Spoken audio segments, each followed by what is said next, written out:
needed to say was two things. One, make sure y'all go to YouTube and check out that new shit that I just posted. I literally just posted a new song off of Music Describe Me Too right now. Um, Another thing I wanted to tell y'all, go to my Instagram or even my Facebook if you got me on Facebook. And when you do that, I want you to check out the last thing I posted. It's a video, and it's towards United Masters, but it's about my money that I was supposed to be receiving. Remember how I was talking about I didn't get paid anything last month? Why you think I had a little struggle and shit, and some motherfuckers actually see me with my mom, and my mom was buying shit for me? It's because the money that I was receiving from United Masters was actually helping me. And because of that, because I never received that bread, I struggled. And I was trying to find a way to get what I needed, but it was hard. And then my mom just offered to get it for me. So to my mom, thank you for doing that. I appreciate that. I really mean that. I appreciate it. I know we don't see eye to eye all the time, but I appreciate everything you've ever done for me, big or small. You're my mom. You know what I'm saying? Also, to anybody that thought I was this evil or negative or bad person, you got me fucked up, and you got me confused with these weirdo ass niggas. That was third. Fourth, I found out just now when I was looking at my PayPal shit. 2015, I received a payment from United Masters for $584.97. I never received that payment. When I went to my Reverb Nation, when I went to my PayPal, when I first started collecting, that money wasn't there. What was there was what I was receiving from this year. The first payment, I believe, was like, I know I thought I even said it in the video. I thought that it was like it started from the 880, but truth be told, there was two payments. There was one on April 15th. That was $90. Everybody who bought that shit, thank you. And the other one was $880. Everything else after that was either 60, 50, 50, 83, 85. Not 83, 85. That 5 looked like a 3 a little bit. 57. That's it. It was in that range. And I was supposed to get paid a couple days ago. Well, bullshit. Go count yesterday. 10 days before that. That's when I was supposed to get paid again. That payment never came. You know what I'm saying? So, one way or another, like I told, and I tagged these motherfuckers on it, pay me what y'all niggas owe me, or I'ma sue y'all and I'ma take what the fuck I want, which is gonna be everything. And I got police officers that are family members, just like I posted on IG, just like I posted on Facebook. And if you don't believe me, listen, family members that are police officers and they're lieutenants, my nigga. Think about that. Lieutenants, the motherfuckers that are in charge of all the officers that are there. Think about that for 1 second, my nigga. And then after that, I want you to think about this. I got Pinky, who just joined the police force in a whole different area. Then, on top of that, I got Tiffany, who's with the feds now. You don't want to fuck with us. Everybody else that's part of that 5,253 in my crew are all just regular people, and they gangsters. They got big ass guns, they got money, they got everything that they need to make sure that they're safe, and the people around them, including us and me, are safe. And my girl, who's the first lady. Yeah. So if you sitting there and you in your feelings and you trying to play me because you think you got advantage, I want you to think about something. I haven't really addressed shit to the people that I needed to address it to. But once I do, my nigga, trust me, y'all niggas gonna be looking real stupid, my nigga. Cause at the end of the day, y'all niggas gonna get sued for everything because y'all trying to play a nigga because you think a nigga ain't peeping and a nigga ain't paying attention to everything. Come on, man. That 880 was a separate fucking payment.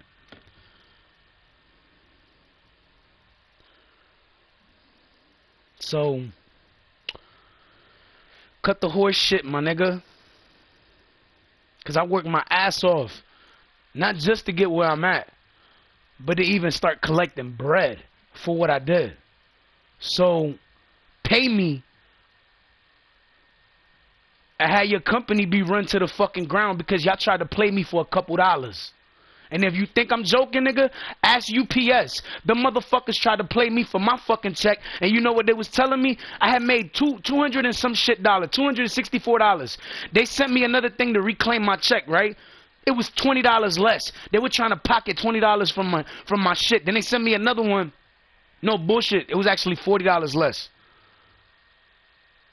And the thing is, before I even saw that, I found the original that they first sent me. I sent it to them, and after I sent it to them, I want you to understand something. After I sent it back to them, how they told me to send it, I didn't hear back from them. They didn't send nothing like they were supposed to. None of that shit, right? Then, after that, like maybe 2 months later, 3 months or some shit like that, I ended up walking. I was doing I was walking around and shit because I was in downtown for some reason. I don't remember what the fuck I was shooting a video, actually. I was getting clips for a video. I ended up going towards UPS on the way back home because I was walking grabbing clips. So I was like, you know what? I kept hearing somebody telling me, yo, go check. But everybody kept telling me there was nothing there, right? So I went in to UPS. And I was like, is my check here? And then they actually found it, right? I looked at it. It was a year old. Prior to the fact it was a year old, I was like, damn, I'm going to have to go talk to my old supervisor or whoever the fuck I got to talk to that's in charge or whoever was my manager. I went to go see dude, right? And he was like, oh, I'm sorry, we can't do nothing about it, blah, blah, blah. You're going to have to reapply and, do some new hours and shit. They were trying to pocket my whole entire check, my nigga. No lie, my nigga, no lie. Think about that for a second, my nigga. Think of how crooked that shit is. Then on top of that, I went home. I was just thinking about it. I was like, all right, when I get a chance, I'll apply and shit. I never applied. I got on a game, just like I am now. Spoke about what I'm speaking about, just like I am now. And guess what the fuck happened? I received an email saying these people just received a subpoena on my behalf, right? Before I even said anything about them being sued, I was like, yo, y'all got two options. Because technically, and I made it real clear, I even stated the law and everything. It's a law. If you work for a fucking company, a week, 2 weeks, whatever, they're authorized by law to fucking pay you. If they do not pay you, you can sue them. By law, you can. Don't let anybody tell you you can't. It's a fucking law. I had police officers tell me it's a law. Real police officers that do their job the right way, my nigga. Real shit. Anyways, because of that, I was like, all right, this is what I'm going to do. I'm going to give y'all two options. One, y'all either going to issue me a new check, which is all I want, right? Or y'all going to get sued for everything y'all got. And shit, at the end of it all, I might end up owning UPS after that because UPS is a multi-million-dollar company. Believe it or not, like it or not, that's what it is. That's why I said what I said. And you know what happened? A week later, they received a subpoena. It's not a joke. This shit is for real, my nigga. Like, United Masters, wake the fuck up, my nigga. Because if that subpoena goes through, I don't want the little shit that y'all owe me. I want a big fucking check. If I sue y'all niggas, I'm suing y'all for everything y'all got. You gonna play me for some bread? You got me fucked up. You think I'm one of these clown ass niggas that be trying to rap out here? You got me fucked up, nigga. You try to play me, I'm suing you for everything, nigga. Trust me. And anybody that try to use my material, they getting sued for everything too. You think I'm playing? This is not a game, my nigga. I invested my life into this shit, nigga. I started music when I was 7 years old, nigga. I made my first CD when I was 7, my nigga. That shit was garbage as fuck. But it was my first CD, nigga. And it was freestyle. And everything I'm doing now is off my head. So imagine how far I fucking came, nigga. Think about that. I gotta write this shit afterwards for copyright purposes now, but think about it, nigga. I come a long fucking way, nigga. I started writing when I was 10. I didn't take the writing seriously till I was 13. I stopped writing when I was around 18 because everything I had written, I had memorized. So I was just trying to do shows. And after I was doing shows, nigga, I had shit fucked up with the shows. You don't understand. When I was doing shows, nigga, I got so much love in the streets because of my shows, nigga. Go ask motherfuckers that worked at my bar. Matter of fact, go ask DJ Cowboy, my nigga. Go ask him. Because at the end of the day, he was there when I was trying to perform the week before. The week before, it was on Friday. It was on a Friday or something. He had a packed house. Dude I handed him my CD, right? He handed me the mic. And I was like, all right, bet, let's do this. I was nervous as fuck, but I was like, let's do it. And then something happened, and I guess the owner was like, you can't do that or some shit like that. So they set up an actual program to open up in the club so that way they can do an open mic every fucking week. You know what I'm saying?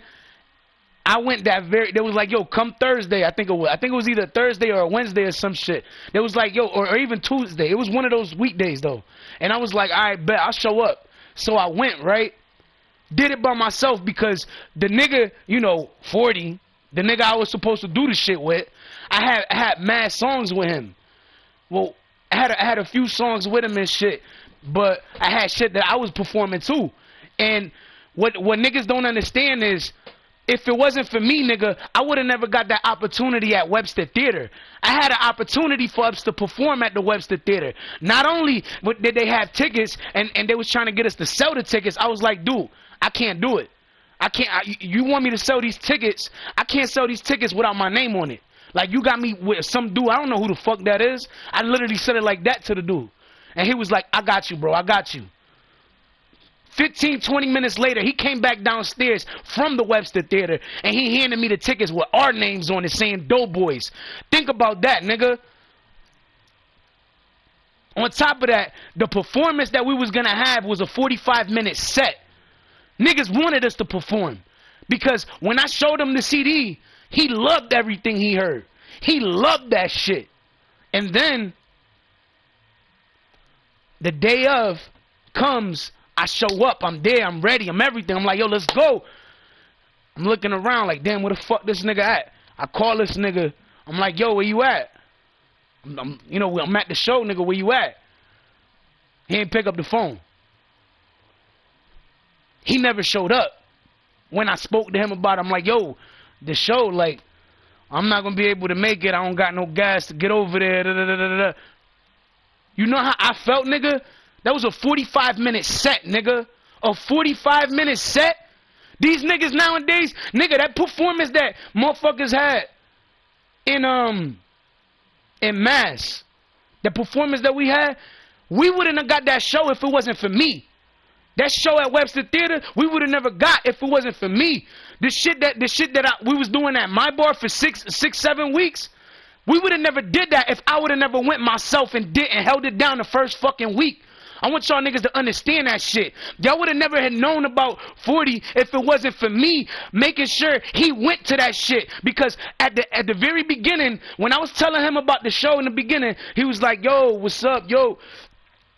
I'm like, yo, I'm trying to do this show. I found a spot where we could perform at and shit. And he was like, all right, I'm gonna try to come through in a little bit. And I was like, all right. it started getting closer to when they told me to be there. And I was looking at the clock and I'm like, yo, why the fuck? And I started calling him. Then he started not picking up. I was like, wow. I'm like, all right, bet. I'm gonna go over there and just hold it down myself. I held it down, killed it. Everybody's response, yeah, boom, boom, boom, boom. Like the crowd went wild, nigga. And if you don't believe me, ask motherfuckers that was there, my nigga. There was mad people there. There was bitches there. There was niggas there. There was wait. I think DJ Cowboy was there. If not, there was some other DJs there because there was a bunch of DJs there too. Like, think about it, nigga. Like, motherfuckers don't understand, nigga. We came out in the papers because of a fucking show that we did in New Haven in 04. This was before. I don't want to hear no shit about Unified Blocks and 40 Cal Productions. I don't want to hear nothing about none of that shit. None of them niggas. Because at the end of the day, Doughboys, we had the concept of Unified Blocks before they came up with the name. They didn't come up with the name for Unified Blocks until after I left to VA, which was in 2009. And I left in January. I know because my son was born in March. Come on, my nigga. I wasn't trying to have my kid being born in a whole nother state because my baby mother was down south, nigga. She came up here, got pregnant, but then she had to go back down south for something. So I let her do her thing. Then after that, I went back over there. We had the concept already done. After he built that shit and started talking and building shit with all these other niggas, I got a phone call one day from him telling me to come through because he wanted to chill and he wanted to show me some new shit. I was like, nigga, I can't just come down the street. Can't just come to you, nigga. I'm not down the street no more. He was like, what you mean? I'm like, nigga, I moved to VA. I live in VA now. He was like, oh, that was the nigga. After we hung up, that was the last time he ever called me. That was the last time he ever spoke to me at that time until I came back around. When I came back from VA in 2012, 2013, somewhere around there, that's when I started working on new shit, busting my ass. That's when you see me all over YouTube. That's when you see me killing shit. Then 2016, I'm trying to do shows in fucking New York because of Amadeus Dollars and all these other platinum recording producers, Grammy Award winning and shit. I was supposed to be there for the Coast to Coast live performances, and I didn't because of car trouble. I was supposed to go to in 2017. Wait, no, in late 2016, I started getting played at Hot Rush Radio. After that happened, after some time, first thing I got invited to was the Get Money Stop Hating tour. Couldn't go because it was late. It was too late for advance of a notice. Then they, the following year they invited me to that too. It was just the timing that they notified me was just off. Like if they would have let me know sooner, I would have knew and I would have made it. I had to make sure I had bread saved up, so I wasn't expecting that. You got to understand, I was dropping music every day. All I was focused on was just making the music because I was killing it. I was on the radio. I was doing this. I was doing that. Motherfuckers like, you ain't been on the radio. Like, dude, I got photos, if you look at my IG, that show my music being played on the radio at the radio station. I tell y'all niggas, download and subscribe today. Come on, my nigga. Like, who you think you fucking talking to, my nigga? One of these rookie-ass niggas out here because he got one fucking song that blew up and he got on the radio, he's the shit now? No, he's not the shit. He's just the local artist that's starting to blow because of a song. I got multiple songs, projects, all of that shit, and they've been getting played on the radio for years. Where the fuck y'all niggas been? I was making songs about strip clubs. I was making songs about clubs. I was making songs about bitches. Mad shit. And everybody was loving everything that I was doing, my nigga. Everything. You can't talk about Unified Blocks and none of them niggas without talking about me first. Because everything that I did was before.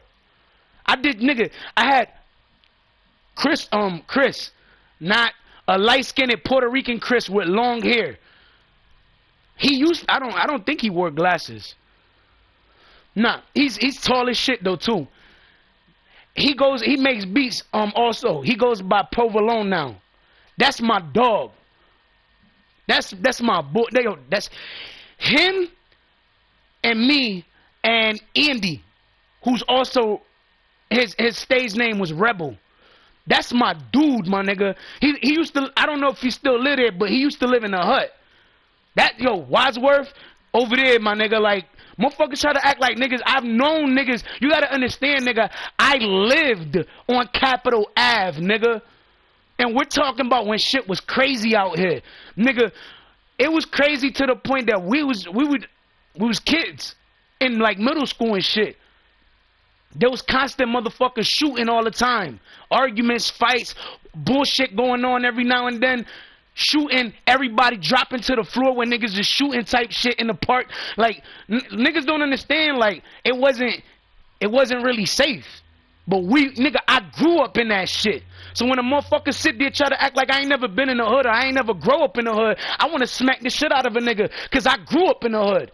I know what that fucking shit is like. I seen some shit. I've done some shit. And I'm not going to put word for word everything I did because not everything has to be put in the light. But at the end of the day, nigga, even with all that shit being crazy back then, I was still moving around. I was still doing shit. I was still going out. Nigga, the first time I met Joe Banga, I was like 15 years old. And I was smoking weed already. And when I seen that nigga, he was selling weed. So come on. Let's be real, nigga. Let's be real. At the end of the day, nigga, I knew that nigga before he even was rapping. He wasn't rapping. He was just selling shit. Trying to make money. That's what he was doing back in the days. That's all I knew him for. I didn't know him for doing anything else. I didn't know him for rapping. So when I seen him in the video with 40, I was like, oh shit, this nigga's in there. Oh shit, look at Junior. Look, oh shit, look at this nigga. And that's what I kept saying every time I saw these niggas. Every time. And niggas looked at me like, oh, well, fuck these niggas because of this and because of that. Yeah, I'm saying fuck them too. Because at the end of the day, I'm not a fan of them niggas no more because of what they did to my bitch almost 34 weeks ago. 34 as of Wednesday. I'm not a fan of them niggas no more. I used to be a fan.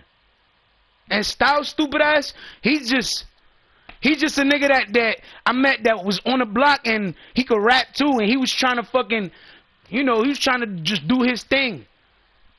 Nigga be trying to act like he don't rap. That nigga be rapping. He be having little bars here and there, but he ain't fucking with me. Crazy? That's like trying to put MJ at his prime against LeBron. Jordan is shit on LeBron. No disrespect, LeBron, but real shit. I fuck with Jordan all day, nigga. Heavy. Don't get it fucked up. I got Jordan jerseys and I got LeBron jerseys. New shit and old shit. I don't, but if I gotta choose one, I'm choosing Jordan. I'm not choosing LeBron. You crazy? Jordan's the GOAT. You ask a motherfucker, yo, you know who Jordan is? Motherfucker be like, hell yeah. Everybody know who's Jordan. That's my point. A lot of y'all niggas don't know about shit. Y'all hear motherfuckers saying some shit. You just want to ride the wave because mad people riding the wave. But understand something. Them niggas that's all riding the wave with them niggas, they riding the wave because they don't know the history.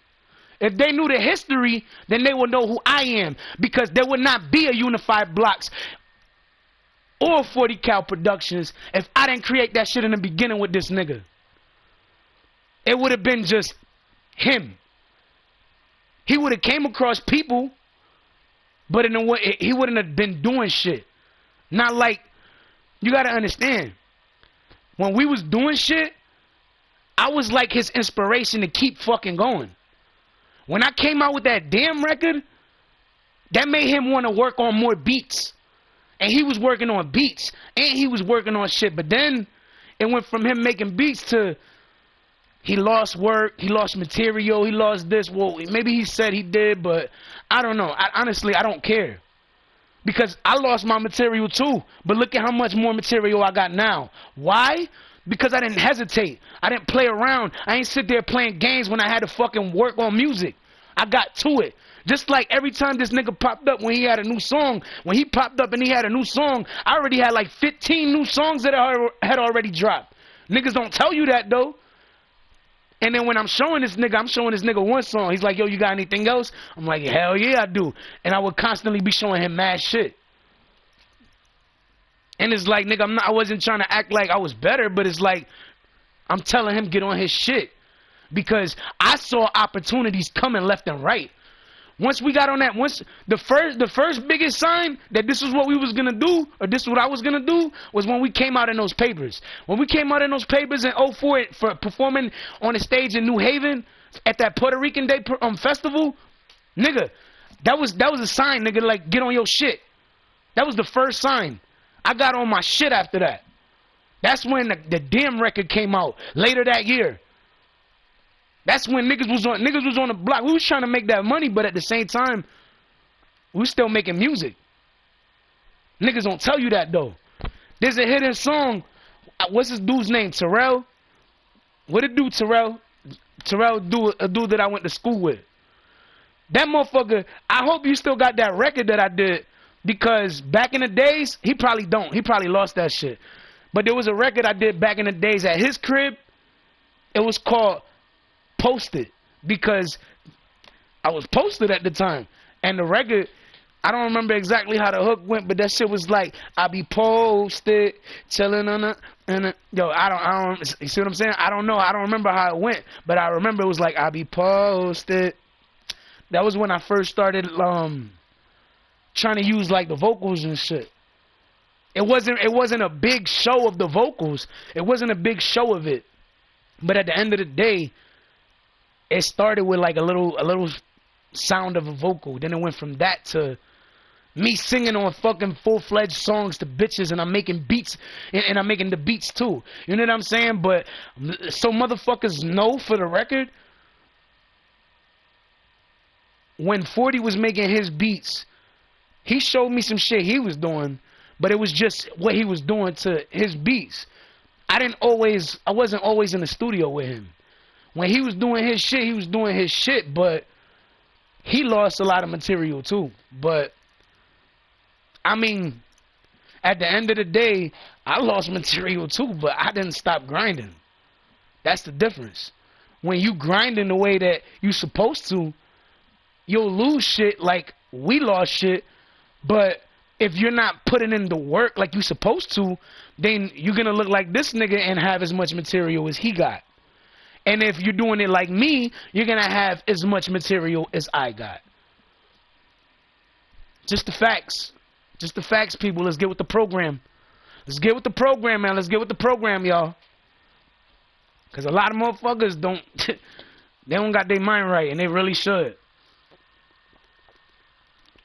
It's like you can't sit there telling somebody else to get on their shit, or do this, or do that, or do that, or do this, if you're not on your shit. You can't. That's like telling somebody, yo, go to school, but you playing hooky. Fuck kind of shit is that, bruh? You know what I'm saying? Like, where the fuck they do that at? Think about it, man. Everything I'm saying is a fucking fact, dog. When you listen to the music, I start talking about chicks getting raped, chicks getting beat, fights, shootouts, all this shit. Nigga, all that shit happened at some point in time. Right now, I'm just going off of memories. And some of the things that I'm talking about are not all memories. Some of them are things that's going on mixed with memories, because the thing is, if you would see a video of certain things, like certain records like that, you'd understand what part was a thought and what part wouldn't be. You know what I'm saying? Or if you were really paying attention to the words, you'd understand even more. That's why I try to tell niggas You know what I'm saying? Motherfuckers try to be like, oh, well, this nigga's been the first for like ever. He was the first because I was in Virginia. Remember that? I was in Virginia. When I left, when my CD at, I could show y'all niggas some shit right now too. And it's like, I got mad, like when I sit there saying I got mad records, understand what I'm telling you, my nigga. I got mad records. And in 2009, I had a whole different fucking field of records that I was putting out there. I had female records. I had records I was talking about God. I had records I was talking about a chick leaving me. Wasn't even in a relationship at the time. I was just fucking bitches left and right. Had bitches in and out of my crib all the time. My crib. When I say my crib, that same building that Junior lives or lived, I don't know. I don't know if he still lives there, but if he do, that same building, I used to live in an apartment in the 8th floor. And the thing is, when you walk into the building, it's like mad like security and shit, make you feel like you're in prison a little bit. You know what I'm saying? But when you go in, the elevator's right here, right? If you look to the left, there's like a hallway. If you go all the way down the hallway, you're going to eventually run into a bathroom, and then eventually on the right side, that bathroom is on the left side. And then on the right side, there's a community room. That community room is where that's like where the food pantry is and all of that shit. Like, trust me, I know. I used to live there. Then the thing is, where the elevator is, you catch the elevator. I take the elevator, hit the 8th floor. When it finally brought me to the 8th floor, I walk out the elevator, bang, my door was right there in front of the fucking elevator. You know what I'm saying? So every time somebody got off the elevator, I would constantly hear that shit. But it didn't bother me because every time I opened that door, and I had mad windows. So when I would look, all I saw was the fucking view of the city, nigga. I loved it. What, nigga? I loved it. Nigga, I'm on the 8th floor. I'm sitting up high. You know what I'm saying? I'm looking at, I can see all the fucking trees. I can see the fucking buildings from the city and downtown, nigga, all of that shit. I was right next to the projects, nigga, across the street from the fucking store, nigga. Like, I loved it, nigga. I couldn't have been more at peace. And then, on top of that, the television station that I'm talking about, on top of that, the television station I'm talking about, where I was aired and shit, it was down the street, literally down the street. So, all right, let's say this shit right here, this little corner right here, is the corner store, right? And I could either turn and go straight up that street, which will eventually bring me to Sigourney and all these other streets, or I can go this way and it'll take me further up Woodland and I'll run into a gas station. Yo, there was this one time we was chilling, we was trying to get, it was like there was snow on the ground, and we was trying to get something to, I guess to drink, or this nigga was trying to get gas or something. I don't know, he was trying to do something. And we ended up going to the fucking gas station, and dude, I don't know if he was asking for something, but it was like the dude that worked there. He was, I don't know. There was something that happened, and it was like mad funny. And then 40 ended up saying, "No more Alibaba," and like he was talking about the dude that's behind the register. I didn't know what the fuck he meant. I ain't know what the fuck he meant, but the way he said what he said, that shit was funny as fuck.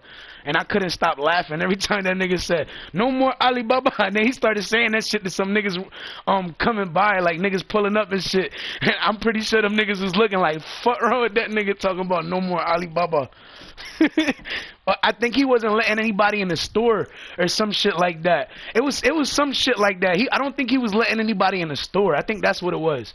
But anyways, yeah, all right. So back at the store, back at the little corner store I was talking about. But yeah, that across the street from that gas station that I was talking about, there's actually a package store. And if you go further down, there's I think it's MD Fox. There's a school, not MD Fox. I don't know if that's the name. It's a fucking name. I don't remember the name of the school. But there's a school there. And if you keep going all the way down towards Albany, there's gonna be McDonald's. Then in front of McDonald's, there's another building. That's another school. Wait, maybe that's the school. No, that is the school. That's the school I was talking about. And that street that it was on was Blue Hills.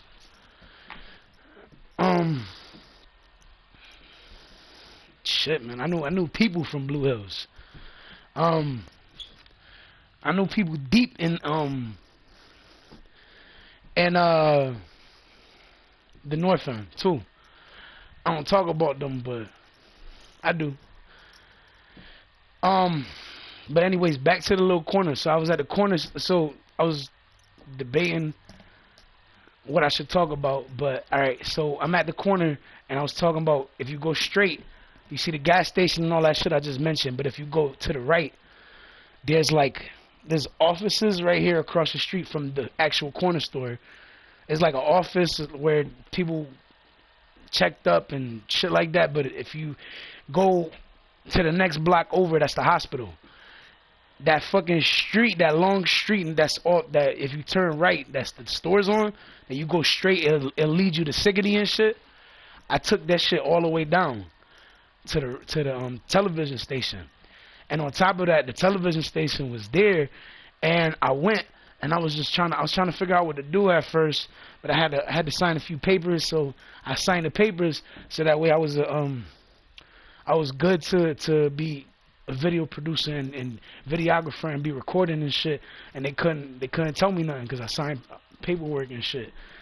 So I was trying to figure out what to grab clips on, so I grabbed clips of certain shit, and then at the end I was trying to figure out what I was going to use for the introduction, but I ended up just using one little clip, and it was just a scene nearby where over there, and it was just of like downtown, like the buildings and shit. But I went there, and the lady that was there, she was like, you can use one of the rooms and stuff if you want, or you can go outside and do whatever. And I was like, I think I'm gonna try the room. So I used the room. After I did that, I had to set up the tripod. I had to set up the camera. And once I did that, I had to set up my radio. Then I had to make sure my CD was good to go.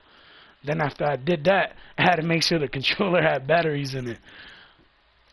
And after that was good, before I would actually go to perform it, I went over it time after time in my apartment to make sure I had it down packed, so when I went to perform it, I knew it by heart.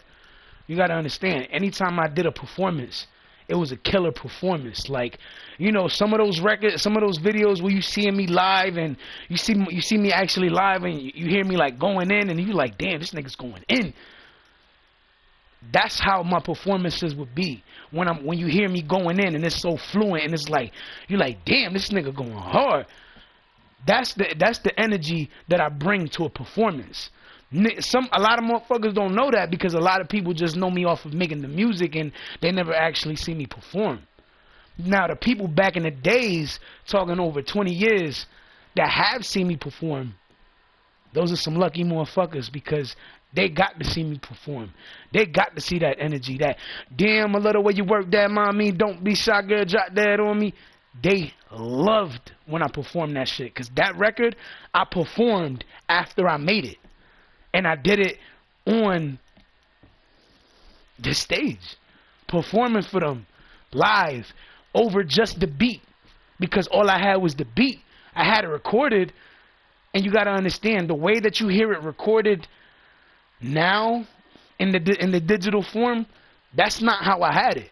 I had it like officially recorded how it needed to be recorded. I had, and not only that record was officially recorded the right way. Every project, every song, I said every project, every song that I got on was produced by 40. There was like 21, 23, 24, 25 songs on that CD.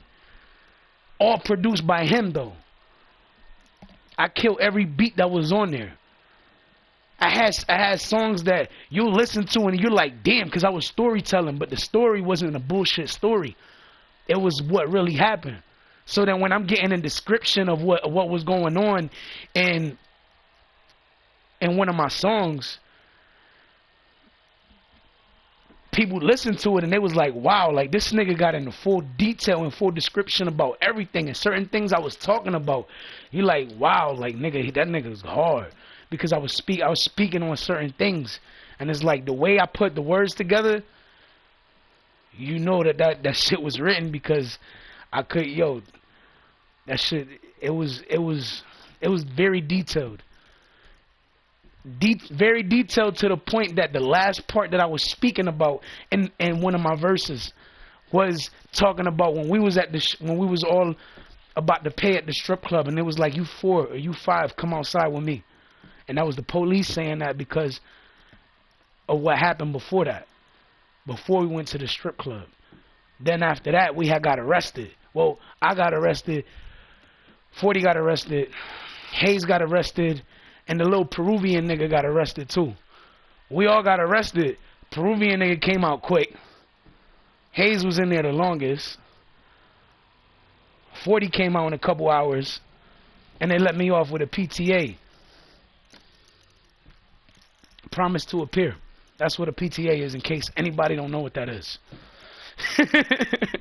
And think about it. I know that, and you never see me in a courtroom. Except for those who have seen me in a courtroom for somebody else, you never see me in a courtroom for myself. Think about that. I know better than to do certain things to get myself caught or to get myself in trouble. I'm very cautious and I'm very alert of what I do, what I say, how I move, and who I fuck with. When we went to the strip club right after, I kind of felt like it was a bad idea to go to the strip club, considering the fact that this nigga just got his ass whooped. Because they was gonna, these niggas went anyways. And then you gotta understand, niggas got arrested, the car got towed, and on top of that, there was an E&J bottle, a 5th of E&J, filled, unopened, in the back of the fucking truck.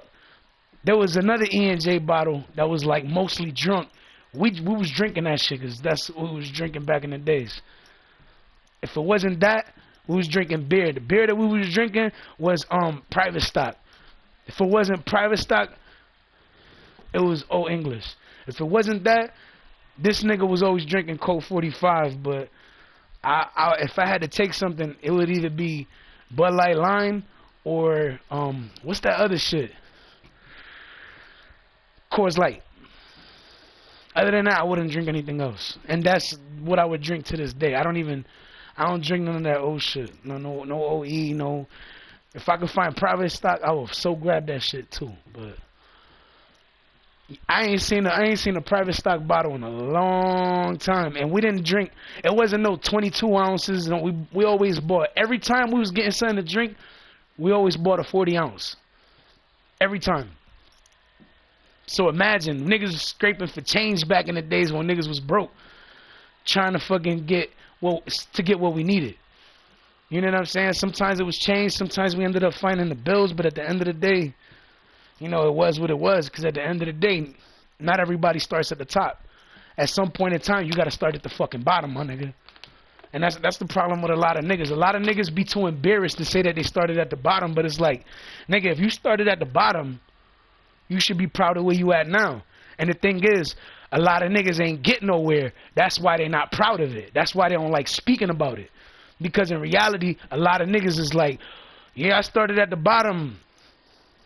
How much money you got on you? Nothing.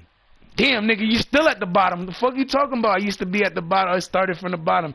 That's different if you're saying you started from the bottom and now you at the top. But you started at the bottom and 15 years later, nigga, you still at the bottom. Like, fuck is up with that? You can't be there. You know what I'm saying? And the thing is, whenever I had an opportunity to actually help somebody, I tried to help somebody. When it came to trying to help somebody financially, that's just naturally who I am. I always tried to help people. Motherfucker be like, yo, can you look out for me? Let me loan me like $5. Here. Yo, can you loan me like $1? Yo, here. Yo, you got 50 cents? Here's $1. So if you ever need more than one quarter, you could. You know what I'm saying? But that's how I am. I'm not a stingy nigga. I've never been a stingy nigga, but you gotta understand something. the fact that I've been through and I've been going through what I've been going through over the last 34 weeks, I want niggas to understand something. There's a reason why you don't see me being so friendly like I used to. It's a different time. I'm not looking at people the same way no more because of what I've been going through. Imagine being almost run over by a fucking SUV. Imagine being shot at with your kid when you walking back from one of your people's cribs. Imagine shit going left, you know, continuously over and over. A bitch that you talking to ended up being where you at, and she was trying to surprise you, but what ended up happening is she ended up getting raped, she ended up getting beaten, and she ended up getting stalked and kidnapped because technically they keeping her against her will, because if she wanted to leave somewhere or if she wanted to see somebody and they don't want to let her leave, that's technically kidnapping. Regardless how you want to look at it, nigga, that's still considered kidnapping because you're holding somebody against their fucking will. Basically, use your fucking heads. Pick up a fucking book, read, learn some shit, my nigga. A lot of niggas don't know how to read, don't be trying to read. It's like, dude, you could even have somebody read to you if you don't know how to read or some shit. You know what I'm saying? Like, it's all about what you learning. If you learning something, it doesn't matter if you know how to read or not. If you learning what you supposed to learn, nothing else matters as long as you know how to talk and write. If you know how to write, you know how to read a little bit. Or maybe somebody's telling you what to write. You never know. But, excuse me, I had a burp. But nah, that's why I speak about everything I'm speaking on, and that's why I say everything I do, because I want people to understand, like, it's been a long road. There's been highs, there's been lows. I had my own issue with 40 back in the days, and we stopped fucking with each other for like a month or two. And then at some point in time, we ended up linking back up and making more music like never. You know, like nothing ever happened. But then at some point in time, I ended up disappearing. And when I disappeared, I ended up being a VA. Then when I came back around, nigga, he didn't know. That nigga, and you know what? What's funny is when I left, and the last time 40 called me, he had a whole different number, right? So he had a whole different number. When I came back from VA, and I was out here again now. I got his number from somebody. Like, I didn't ask for it. They was like, "Yo, you seen this nigga?" And I was like, "Who?" They was like 40, and I was like, "Nah, I ain't seen him." And then I was like, I asked them, I was like, "Yo, you seen him?" And they was like, "Nah, here, take down this nigga's number." Because that's how tight we was. Even years after that, they was like, "Here, look, this is his number." That's how tight we was, nigga. I left for years, and I came back, and when I came back, they gave me his number. They're like, "Here, get that nigga a call. That's his number." And then when I gave him the number, I was like, "What up, nigga?" And he was like, "Who this?" I'm like, "Nigga, who the fuck you think it is, nigga? It's your boy. It's Will, nigga." He's like, "Who?" Will. He was like, "Oh, what up, nigga?" I was like, "Shit, nigga, I'm out here. Come see me." And then when he saw me, he was like, "How you got my number?" I was like, "Nigga, I got it from Juniel." And he was like, "Oh." Because at the end of the day, you got to remember something. Juniel was fucking with 40. Like, they was cool at the time. I don't know if they still cool now, but at that time, they were cool. You know what I'm saying? And I say I don't know because some people fell out with these niggas because of once they found out what was really going on behind the scenes, and the fact that everything I was saying about these niggas raping bitches and beating them and all that shit, that shit was true. And once niggas realized that, a lot of people fell back from trying to fuck with them. A lot of people didn't want to fuck with them because, nigga, you raping bitches now. You know what I'm saying? So you got people looking at you strange. You fucking up not only your image but your name. You know what I'm saying? And then when you around certain niggas, they don't want that to get fucked up, and they know by hanging around with you that's gonna get fucked up. That's why a lot of people cut these niggas off. That's why a lot of these niggas, they're like, Well, I got niggas trying to fuck with me. You got niggas trying to fuck with you because you sitting there trying to fuck with me, and on top of trying to fuck with me, you over there trying to fuck with these bitches that aren't even yours to begin with. You know what I'm saying? And then what happened was a nigga moved from one spot to another, and then tried to swap the chick with a fucking with a different dude, and the chick ended up with a whole nother fucking dude that she ain't even want to be with, but she felt like she was obligated to stay there, and she was stuck, and she ain't had no other way out. And now, from time to time,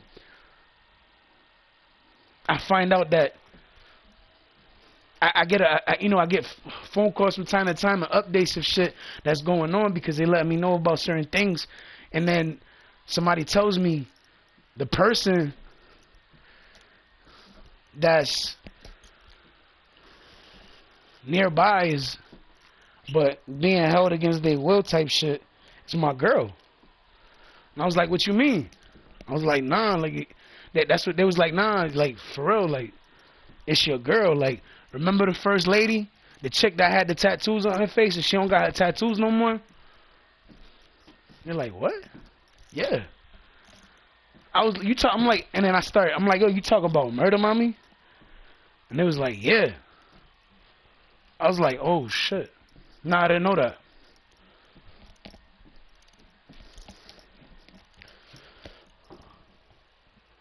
Because then, I heard two different things though. When I heard that, I heard another story too. I heard one story where they said that she got the tattoos off her face, and then I heard another story where they said that she still has the tattoos. So I didn't know what to believe, and I got confused. You know what I'm saying? That was the reason for a lot of my confusion back in the days, because I didn't really know if that's what it was or not. I didn't know if it was her or if the chick without the tattoos was her. The thing is, when I look at her in the face, I know. But then when I seen her that night, 33, almost 34 weeks ago, I saw. I was like, oh shit. That's her. She don't got the tattoos on her face no more. She removed them. And now I'm like, oh shit. She removed the ones off her face, so she don't got the ones on her face no more. I'm like, all right, so where's she at? Like, I gotta try to. And it's like, people see her from time to time, but it's from a distance. And the only reason they see her is because once in a blue moon, it's not often either. Once in a blue moon, you know, she'll pop around with somebody. And that person that she'll pop around with, the dude try to pretend like that's her man, and he's always been her man, and that's not true. That's the nigga that's raping her. That's the nigga that's beating her when she says no. That's the nigga that says, nah, you gonna give me that ass, when she's like, nah, I got a man, or I'm trying to be with him. I want to see him. I want to at least try to see if there's something there, and if there isn't, I'll come back. But you know how niggas is nowadays. They thirsty for the bitches, and then when they get the chick around them, they scared to let them go because they know that chick get let go, she's not coming back. This is the thing. If you let my chick go, to the niggas that have my chicks with them, if you let my bitches go, you know they not coming back. You know that for a fact. And you know what's funny? You know what's real funny? Even if they came and they stayed with me in a small ass apartment, 2-bedroom, right? Let's say it's a 2-bedroom. I end up changing my bed and I end up getting a king size bed, right? And then my son got his own room over there. I'll use that king size bed, and we'll all sleep in that motherfucker just fine. Think about that. And on top of that, yeah, that nigga got mad. He was like, fuck you mean? You ain't sleeping on no king size bed with that nigga. Like, yeah, we all could fit on a king size bed. First of all, if we could all fit on a queen size bed, what the fuck make you think we can't fit on a king size bed? The bed I sleep on is a queen. And I usually be having majority of that fucking bed to myself. You know what I'm saying? Usually. And when I don't, it's because I'm sharing that shit with my dogs. The times that I let them get on the bed. But for the most part, I don't like letting my dogs on the bed. Especially not when I got shit to fucking clean and shit. But especially when the shit is clean, I don't like letting my dogs on that shit all the time. But I guess that's why they invented lint rollers and shit, right? But nah, my dogs are trained. They know how to use the bathroom on the pads and shit. A lot of niggas don't know that, but yeah, my dog's been using the pad for years. They know what they doing. And anytime they ever didn't, was just because they wanted something. And it's 9 out of 10 times is usually because they want a treat or something. And I'll be like, and whenever they have an accident like that, it's not too often. So then when they do, I'll be like, nah, you fucked up. You gotta be a good girl. Like, once you a good girl, then I give you a snack. And when I say snack, they know it means treat. So then when I say that, they're like, okay. 15 minutes or maybe an hour later or some shit, whenever they use the bathroom, they end up going to use the pad, and then they'll fucking, after they use it, they'll come straight to me and they'll look at me, and then they'll start wagging their tail. And I'll be like, what's the matter? Like, what you just standing there wagging your tail for? You want me to pet you? And like, they want me to pet them, but then after I pet them, they want me to go look at what they did. So then I go look, and I'm like, oh, y'all was a good girl. Y'all was good girls. And then they'd be wagging their tails. And then they sit there, they sit their butt down on the floor. And I'm like, all right, y'all earned it, here y'all go. And I give them a treat. Sometimes they fuck up because they just want something and they just being obnoxious on purpose, but they don't do that. They don't do shit like that all the time. I get upset sometimes when my dog be barking, especially early morning, because it's early in the fucking morning. I don't want to hear barking first thing in the fucking morning, but sometimes my mama will be coming in, and when she come in the morning, she come because sometimes she takes Noah to school. She takes my son to school sometimes. And sometimes I go. Like today I was supposed to go, but I guess today I was trying to prove a point that by waiting 2 minutes, it's not the end of the world. That was my point of today. Like, if you, she took off before, right? But it was okay because it's kind of like a test to see if I was gonna get there in time, right? Because she was like, "Oh, you're not gonna get there in time." I got there with like 5 minutes to spare, just chilling. Maybe like 10 actually. And I just opened the door, sat in the back, and just chilled. Bus came. I ended up coming right back home with her instead of walking back. But I walk over there and I walk back. Niggas don't understand. Niggas be like, "You walking, nigga?" I'm like, dude, you gotta understand something, nigga. Even if I was rich and I had 7 cars, a car for every day of the week, I would still walk. A lot of these niggas that got cars, why you think a lot of them not so fit? Because they don't walk around. The most walking they do is in the store, and then they stop walking in the store, and then they just sitting down again. And then they won't stop sitting down because they're sitting down and they're driving around and just sitting there. You're not really exercising. You get what I'm saying? That's why I like walking. I like enjoying the fucking day. I like going out. Like back in the day, like not even back in the days, but like a little while back, like before COVID and shit. I used to go to the park all the time. I used to take my dogs out to the park, like the actual park. We used to go out and do shit. We stopped doing shit because of that, and then other shit, and then other reasons, and you know what I'm saying? I just kept doing what I had to do. I I didn't want to switch up what I had started to do because I started to chill in the house and I started to relax. And when I came out, I would let them out in the back, but I closed the gates so that way when they came outside, they could run freely. And I don't gotta sit there worrying, oh, where my dogs are? Oh, where my dogs at? They over here, they over here, they over there, they over here. And I gotta look for them. There was one time my dog actually ran down the street, all the way down the fucking block to the corner. And I was like, where my dog at? And my mom had opened the door. I was like, yo, why the fuck you open the door? Like, I was heated. Because she had opened something, but she thought I guess, closed it back or put the gate back or some shit, and she went and opened the other door, and then the dog ran outside. And she got one of the dogs, but then my dog ran all the way down the block. So then I had to go get him. Well, I had to go get her. So I ended up walking down the street, and I'm like, fuck, I don't know where this dog is. Where's my fucking dog? I got down to the fucking corner. They was petting my dog. I was like, oh my God, thank you.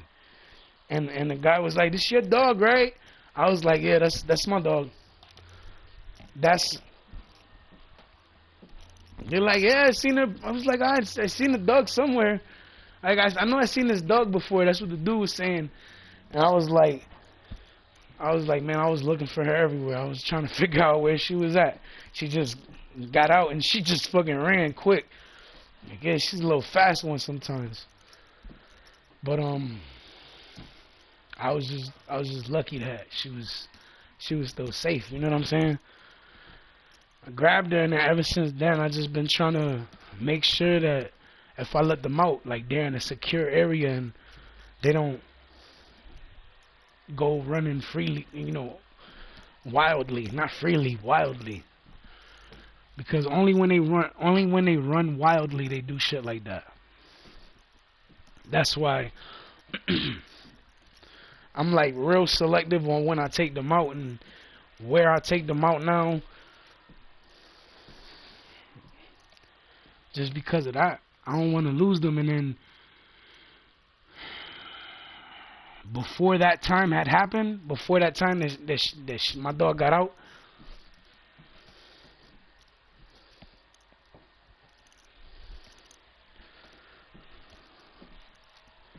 I don't remember what the hell I was upset. We was upset about, but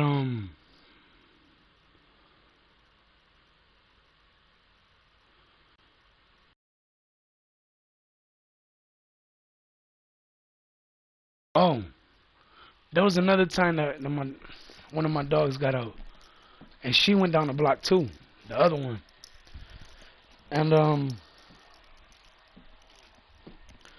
when that happened, I came back with the dog, and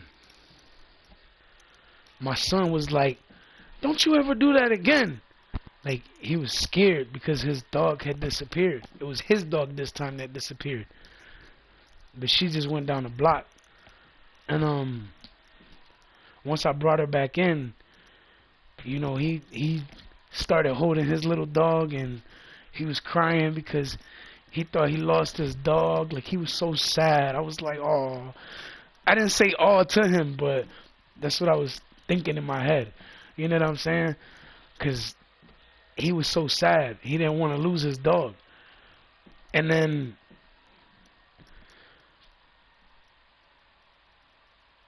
actually, you know what? When they got out, they both got out the same day. And after we got both the dogs, that's when we was holding the dogs. And he started crying because he thought he lost his dog forever, and he was so sad. And then, I got sentimental too. It was my dog. You know what I'm saying? I ain't who you see me with. You know what I'm saying? You don't see me with no bitches right now, but you see me with my dogs all the time. When I had hard times and I'm just like dealing with shit, I talk to my dogs and I hold my dogs. You know what I'm saying? Because believe it or not, I actually care about my dogs. I talk shit to my dogs all the time, but that's out of love. You know what I'm saying? I talk shit because I love them. But at the same time, I held my dog. I'm not gonna fucking lie about it. 9 times out of 10, the average nigga will sit there and be like, I'm a man, I don't cry, but nigga, I was afraid I was gonna lose my dog. And you gotta understand, it's like my dog was like always there for me. Every time I was going through some shit, every time I had an argument or fucking some type of problem, my dog was always there for me. So every time I came home and, you know, I was just dealing with mad shit, I would just sit there and I just hug my dog and just pet her and just spend time with her. And then do whatever afterwards. But for the most part, like I cared about my dogs. It's not just about spending bread and having a dog. I look at my dog like a baby. You know what I'm saying? And if I would look at my dog as a baby, imagine what I would do for an actual baby. I still have my kid. My son's mother lives in VA. My son got 2 sisters. His 2 sisters, he do, from his mother's side. One is named Nastasia, and the other is named Niasia. I know they're both names.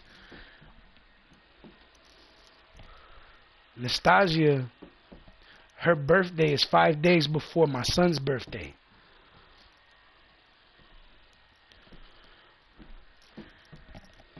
Niasia's birthday is in September or late September or some shit like that. It's in September, I think. I'm not sure exactly what day.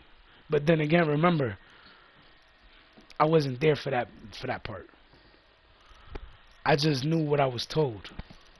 You know what I'm saying? And remind you, in the beginning, my son's sister, when I was in VA still, and we had the other child, there was a possibility the child wasn't mine, but there was a possibility it was. And then it got to the point where the dude that was the father didn't want to be in the baby's life at the time, and I was already in the picture. And then when my baby mother looked at me and she was like, even if he don't want to be in the baby's life, I don't care. She got a father already, and she was talking about me. And I was like, it made me feel good because I didn't have no problem with it.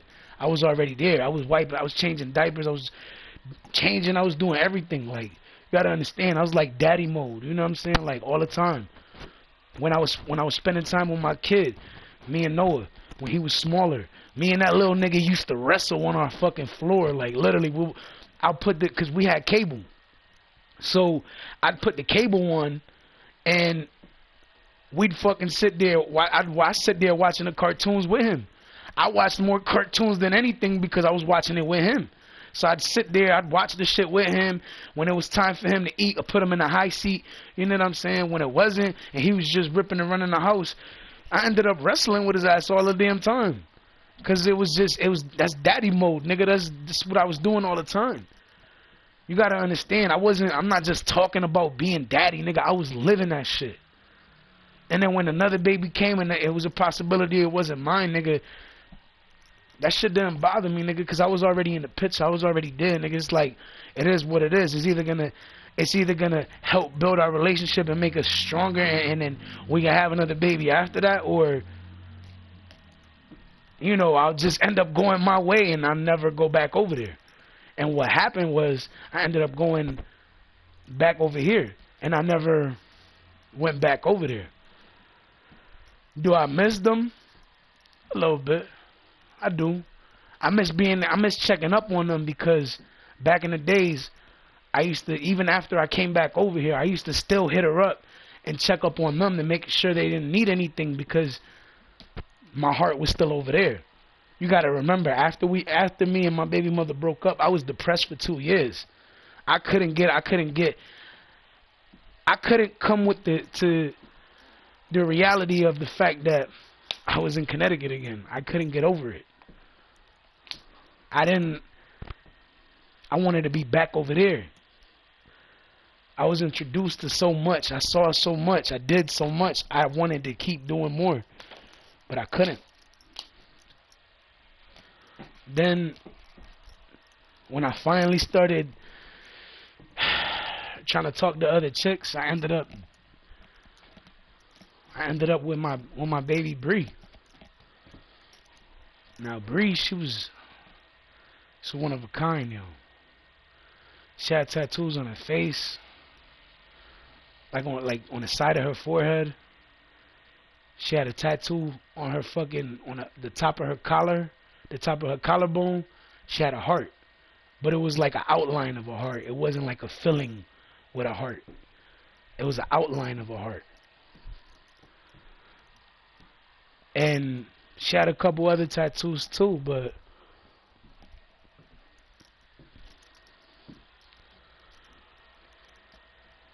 eventually at some point in time we stopped talking. We lost contact, but we kept running into each other. We kept somehow bumping into each other. We kept somehow getting in contact with each other. We kept somehow seeing each other. And we weren't planning it. We wasn't trying to run into each other. We just kept running into each other. And the last time I seen her was this year, actually. And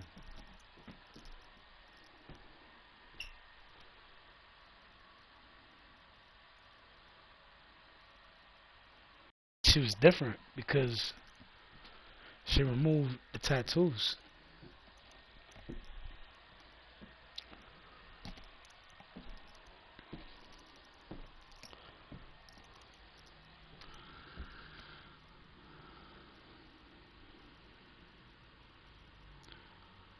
I got a lot of memories, a lot of things I don't talk about. But I never forget anything. Nothing. I remember Black Bike Week and down south. That shit's crazy. And it was like,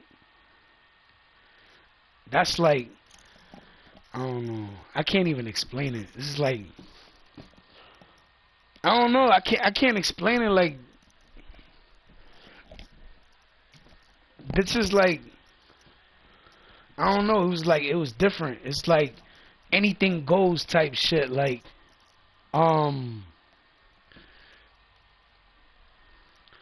it's like you'll find that week. You'll find chicks trying to fuck in the middle of the fucking sidewalk, like right there on the fucking floor, like motherfuckers walking by and niggas getting it in type shit, like some wild shit. But shit like that that's Black Bike Week. Shit get wild, shit get crazy. Like it's something that when you see, you like, wow, nigga, this shit is crazy, because you start looking at it like that. You start looking at everything, not just bits and pieces. You look at everything, and you like, damn. All bullshit aside. And you gotta understand, a lot of these niggas are just finding out about that shit. That's how they know about it. I haven't been in VA since before 2012, so think about that. Actually, 2012 was the same year I was still out there and I came back, so I ain't been to VA since back then. That says a lot. A lot of these niggas just heard I was in VA, so now they trying to act like they was out there the whole fucking time, and in reality they weren't. Nah, not at all.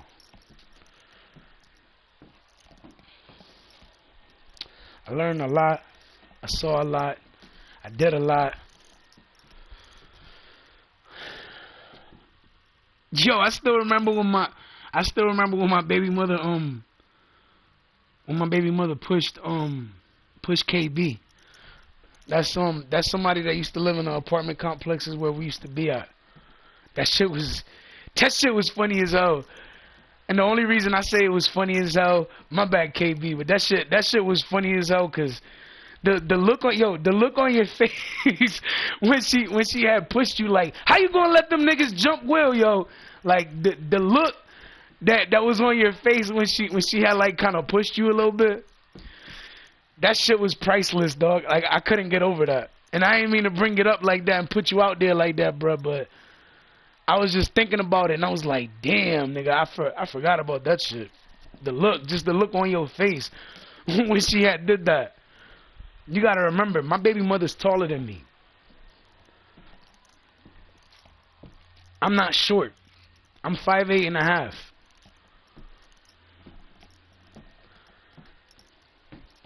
And she's taller than me.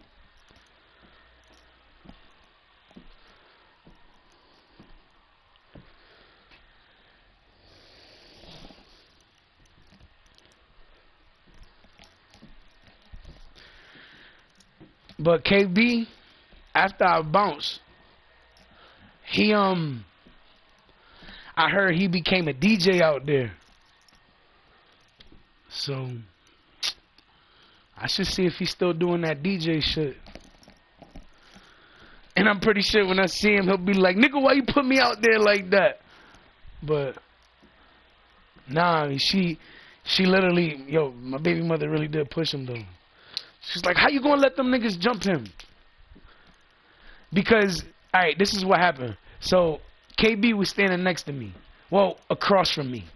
And then, KB was standing next to the dude that I ended up fighting, which was Tyler. And,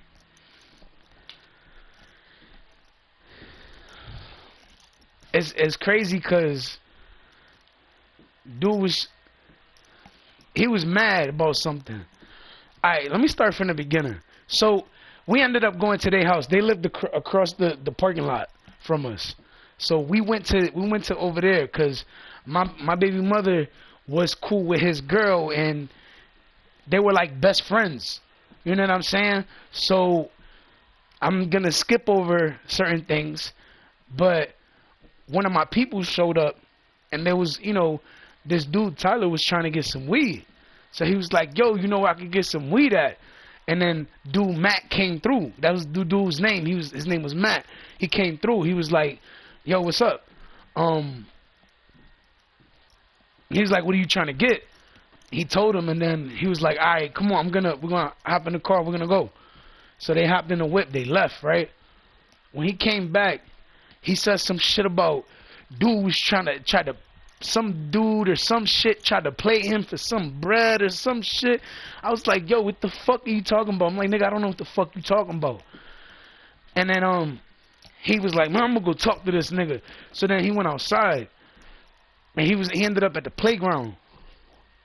There was a playground by our house, like a sandbox, slide, swings, all that shit.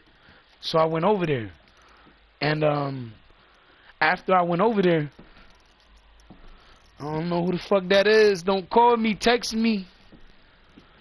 And if you're gonna text me, tell me your name, cause I don't just answer random calls or texts unless I know the number.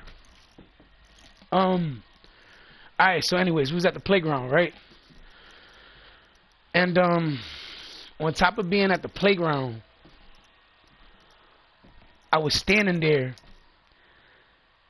and then he was like, yo, you gonna have to, he's like, yo, you gonna have to give me, I think he was saying I was gonna have to pay him back for whatever the fuck was gone, because he was mad because dude tried to play him for his bread or some shit.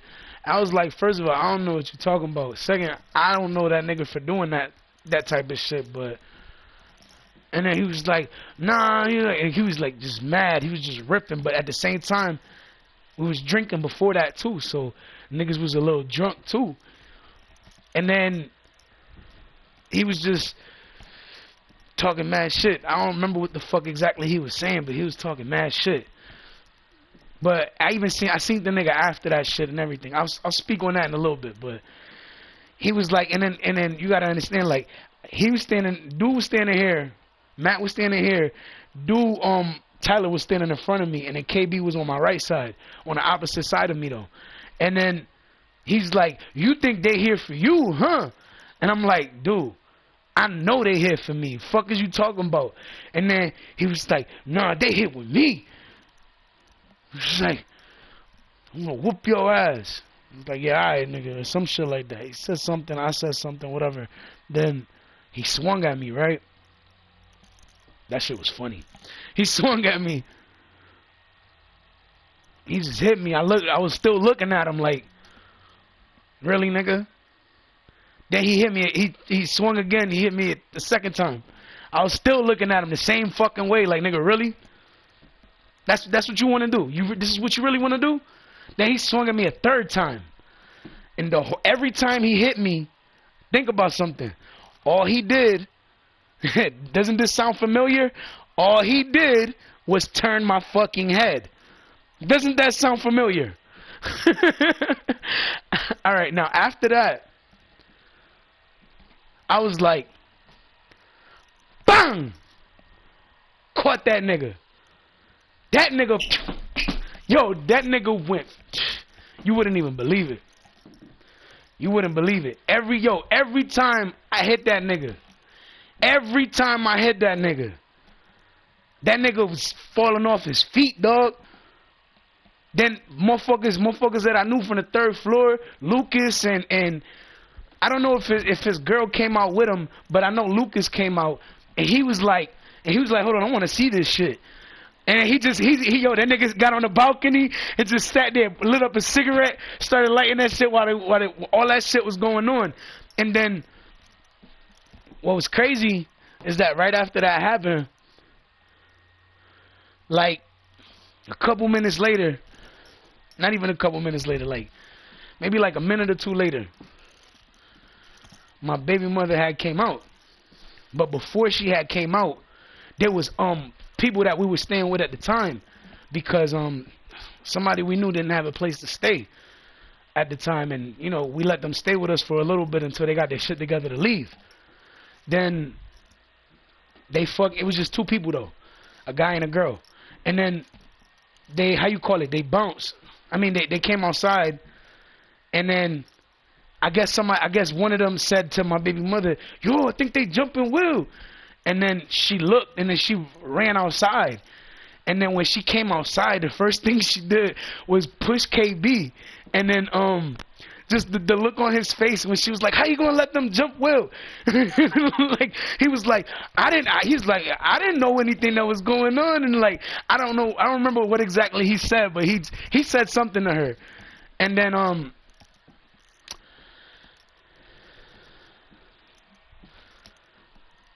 I think like a split second before, no, it wasn't before, it was after.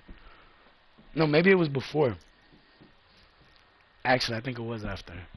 Anyways, so every time I was hitting this nigga, he was stumbling, but after like the second or third time I hit his ass, I noticed that his girl was running towards me. So I turned and I'm looking, because she's like running to me. She's like, ah! But I don't know what to fucking do. But then I'm like, and I ended up, I was like, chill, relax, or some shit like that. And I ended up putting, like, I just had her hands.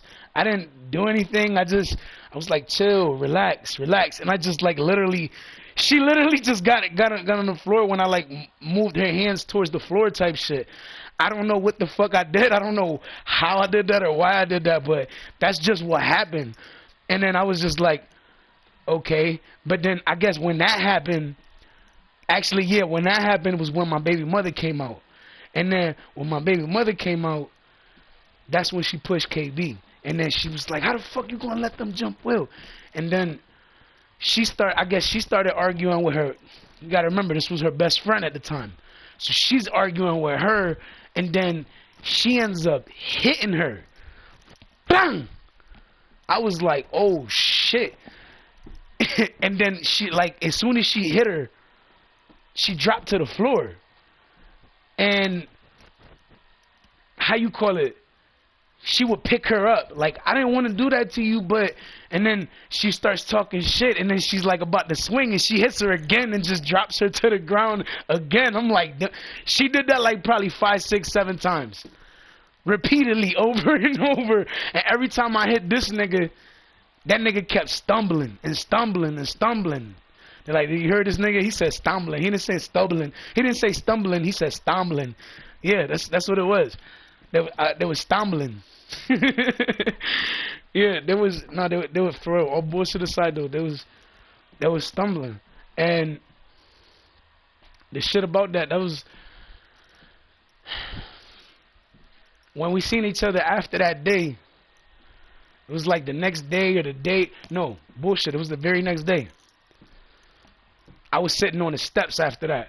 And I was just looking at the other side and I was just thinking about that, what happened. And I guess she called my baby mother and me. Oh no, she called my baby mother. And she was like, I guess, they wanted to apologize and shit. So it came over and then they brought the baby, they walked over there. They walked over where we was, and then it was like apologizing and shit. And when Tyler came up to me, he was like, hey, my bad, man. We was all drunk yesterday, and shit happened. I was like, yeah, it's alright, man. But I was just thinking about it though, like nigga, there was some shit. But that's why I was laughing about that KB shit when KB got pushed by my baby mother, cause just the look on his face when that shit happened. Like KB was around, he's like around my height, maybe a little shorter, but yeah, my baby mother had pushed him, and just that fucking look on his face when he did that shit was priceless, dog. Like, all bullshit aside, nigga, that shit was priceless. And then the other, I don't even, what was crazy was when that shit, alright, this is what happened after the actual fight. So after the actual fight, one dude ran to the fucking, to the house. I was like, why the fuck this nigga ran to the house? And then everything like kind of finished after that, and then the chick, her friend walked away too. So I was like, okay, I guess it's over. So then we all walked in, but you got to remember, it was just me and my baby mother against them. The other two that were in the apartment living with us, they were in the apartment watching through the window, because our window was right in front of where everything was. And we lived on the second floor, on top of a good friend of mine. His name was Billy. Shout to Billy. Was good, Billy. Nah, real shit. He like I couldn't forget that shit. That apartment, I think it was apartment 7. And after that, I don't even remember what apartment number we had, but because we was in that apartment, but we went from that apartment and they moved us to another apartment. And it wasn't that far. So the shit that we had, we just had to grab our shit and move, and we went from the second floor to the third floor, but it is what it is.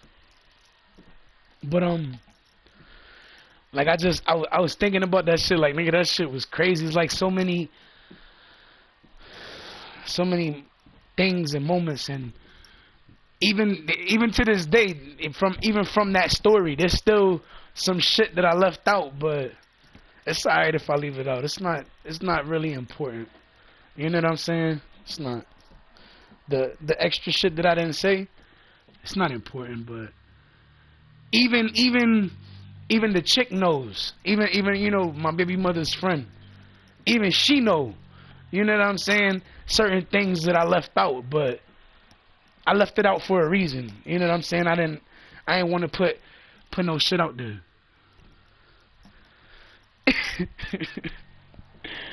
I didn't want to put no shit out there, but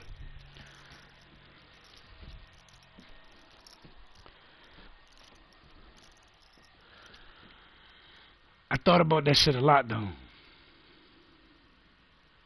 Not just that night, but just about everything in general. And I think about that when I left.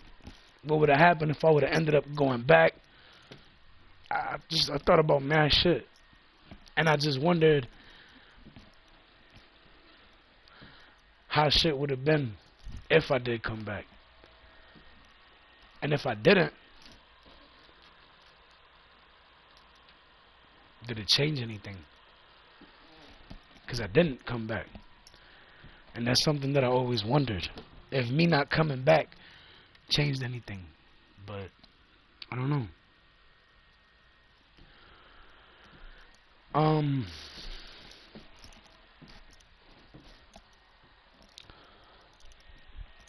There's memories though. There's good memories, there's bad memories, but it is what it is. Remember one time I got in an argument one day with my baby mother.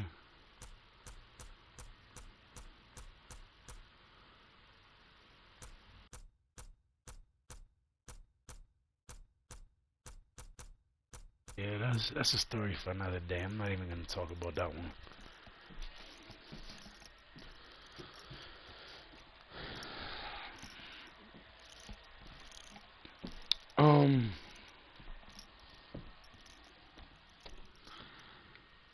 It's crazy because once I finally went to VA, I never thought I was gonna come back. I really thought I was gone for good. I ended up coming back though. Part of me wonders if I was meant to come back. Because I'm still, don't get it fucked up, I got a good relationship with with my baby mother. So when motherfuckers be like, yeah, then you gotta deal with baby mama drama. First of all, you know who deals with baby mama drama? Niggas that don't treat they fucking baby mama right. That's God the honest truth. A nigga that don't respect their baby mother, don't treat their baby mother right, they the ones with baby mama drama. I don't have no baby mama drama. You never see me arguing with my baby mother. Why? Because I never had any issues with my baby mother. To this day, if I saw my baby mother, it'd be like we're picking up right where I left off. But I didn't want to do that. I was depressed for 2 years after I broke up with her. I finally started moving forward, and I was like, all right, well, let's see what I could find. It took me a little bit, but then I found my baby Bree, also known as my little murder mommy.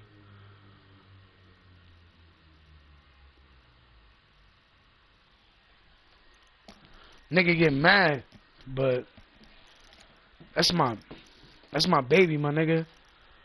That's my wifey, my nigga. Like, I don't give a fuck what y'all niggas talking about. All of y'all niggas, y'all just mad that I had her. And you know what's crazy? I still got her too. That's my queen. And she knows she my queen. Ain't nothing gonna change that. Why you think these niggas is mad? All these niggas is sitting there in their feelings about me. They mad because I still got the same chick that I was with in 2017. That all these niggas was hating that I had in the first place. Why? Because that woman was straight beautiful. Drop dead gorgeous, my nigga. Like, you see her, you like, damn, hold on, let me holler at that. That's the type of energy you picking up when you see her. You're like, hold on, I wanna holler at that. Try to see what's good with her. That's the type of energy I was on. I was all up on that. And you know what? She was all up on this too. And she didn't want nobody else but me. And the fact that she didn't want nobody else but me, that made me that much luckier.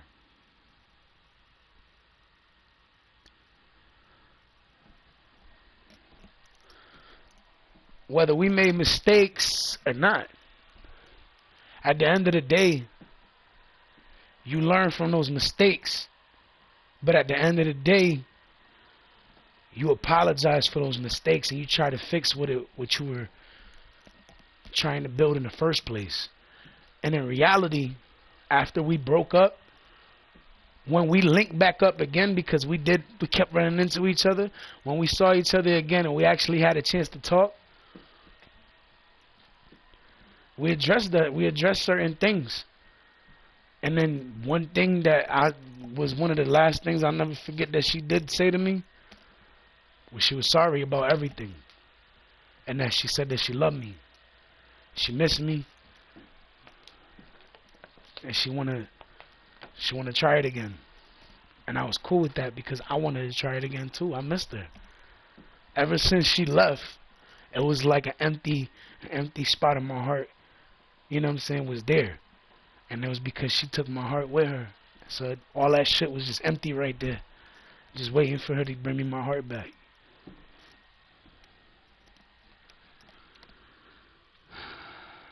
Who's that?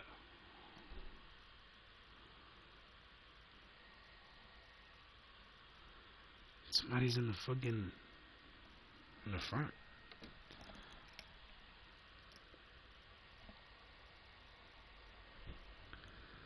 I don't know who, but I think about that shit though a lot. And no matter how much I thought about it, I missed her that much too. Because I knew what I had. I knew it. I just wanted. I wanted my, and the fact that we spoke about it and she even apologized for her fuck up and I apologized for anything I did wrong. We were trying to rebuild that shit. We were trying to rebuild what we had. And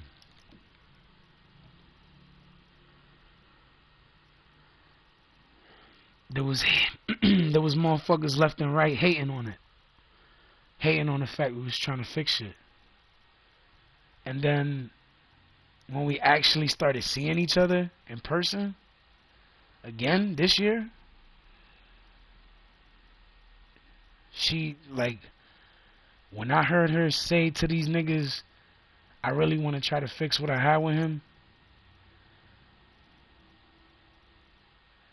and then they hit her,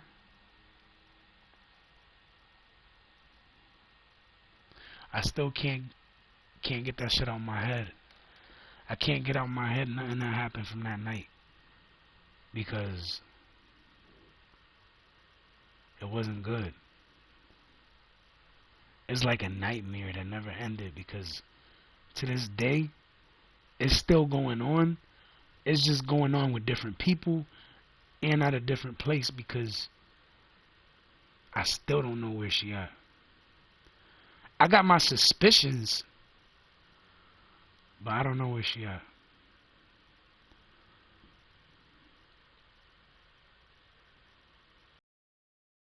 I miss her a lot, because yeah, motherfuckers look at her how they look at her, but at the end of the day, I hope all of y'all motherfuckers have fun kissing my dick, my nigga. All of y'all niggas. Because at the end of the day, nigga, y'all was kissing my dick.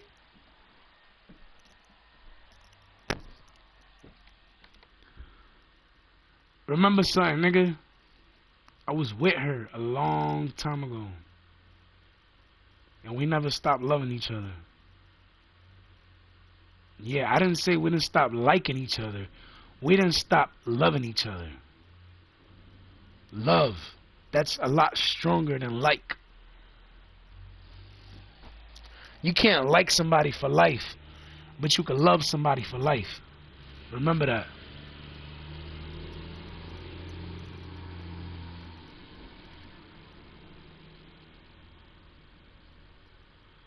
And if all of y'all niggas is mad because I just said that shit, well, guess what? That's y'all problem. Nobody told y'all to be forcing yourselves on a chick that said that she wanted to be with me in the first place. And the shit was, y'all niggas couldn't tolerate the fact that she didn't want y'all niggas. And instead of just accepting that and moving on to the next bitch, no. Y'all forced yourselves on each and every one of y'all niggas forced yourselves on them. On each and every one of them. From her to Beth to Savannah. And it's crazy because some people don't know, but after we stopped talking, I started talking to Beth because somehow Beth started reminding me of when I used to be in love with Bree. And because of that, I always held Beth close to my heart because Beth understands something. Bae, understand something. Even with Bree, even with Beth, she wasn't the way she is now in the beginning. The way she is now, she was never like that. Like, when you gotta understand something, the way that I'm telling you that Bree loved me, she loved me the same exact way. She fucked up from time to time because she needed help, and she would get help wherever she got it from. And then whatever happened after that happened. But at the end of the day, when it got to the point that I was like, all right, I'm done with you. I'm not fucking with you. You're not gonna be disrespecting me like that. She stopped fucking around, and it was then that she stopped trying to fuck around. That she stopped. She started taking down her post because I told her, I was like, yo, don't be posting that shit. You know what I'm saying? You making me look bad because I'm with you. You know what I'm saying? And the thing is, she started taking it down for me. And because she started taking it down for me, I started to see a change in her, a positive one. And then she was like, I remember one day she was like, babe, I don't know who's this. Somebody's following me. Somebody. And it was 40 in Miami following her.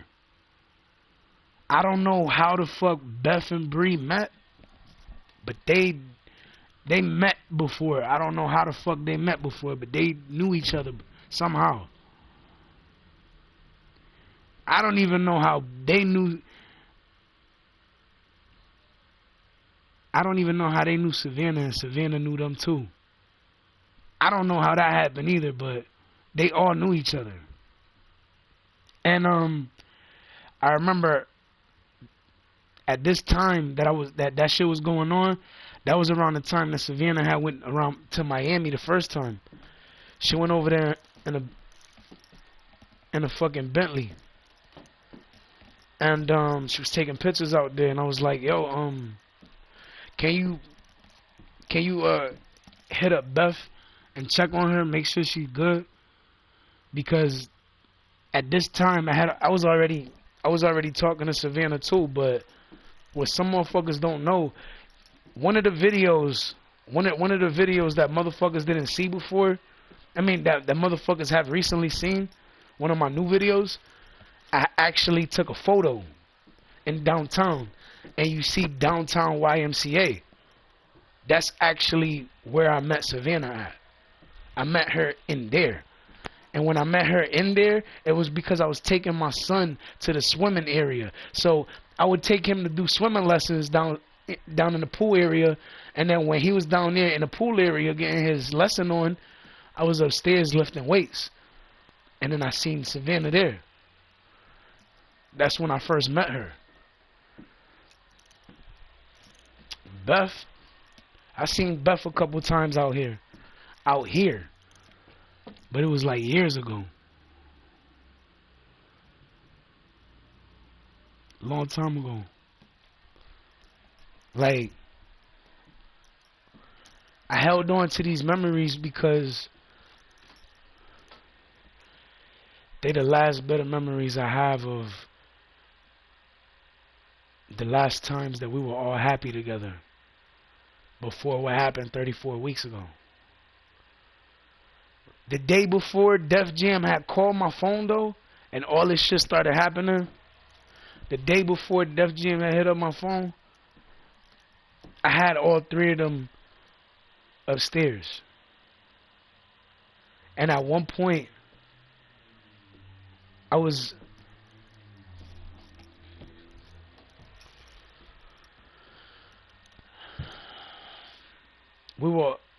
I was trying to get us all on the same page and get us all happy and, you know, have everybody be in a good mood. And in reality, they all was. We was all in a good mood. But then, I don't know what happened. Something happened and shit just went left. And when shit went left, it went all the way left. Shit went left, then they started getting beat and they started getting raped and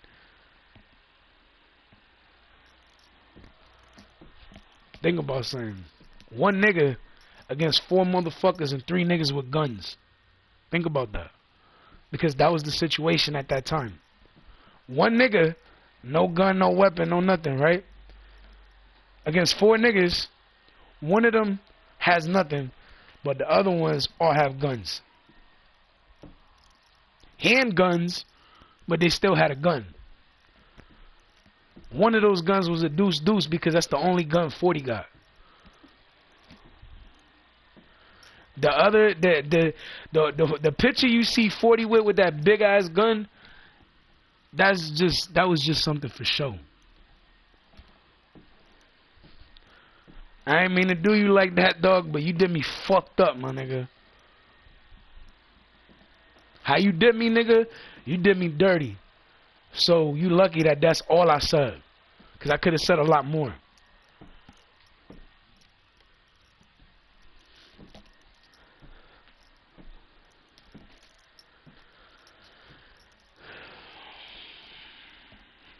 But out of all of them niggas, 40 was the one that I fucked with the most. And when I say 40 fucked with me the most, imagine from 04 to 09, every day of every year, us rocking with each other, hard body, every day. Every day. You gotta understand, this nigga lived across the street from me at the time.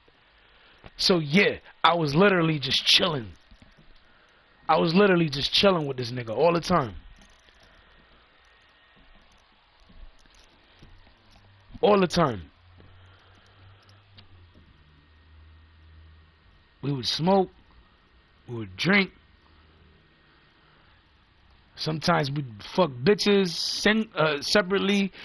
Sometimes we fucking did some shit with these bitches. You know what I'm saying? But it was like once or twice. After that, maybe 3 times. But after that, never again.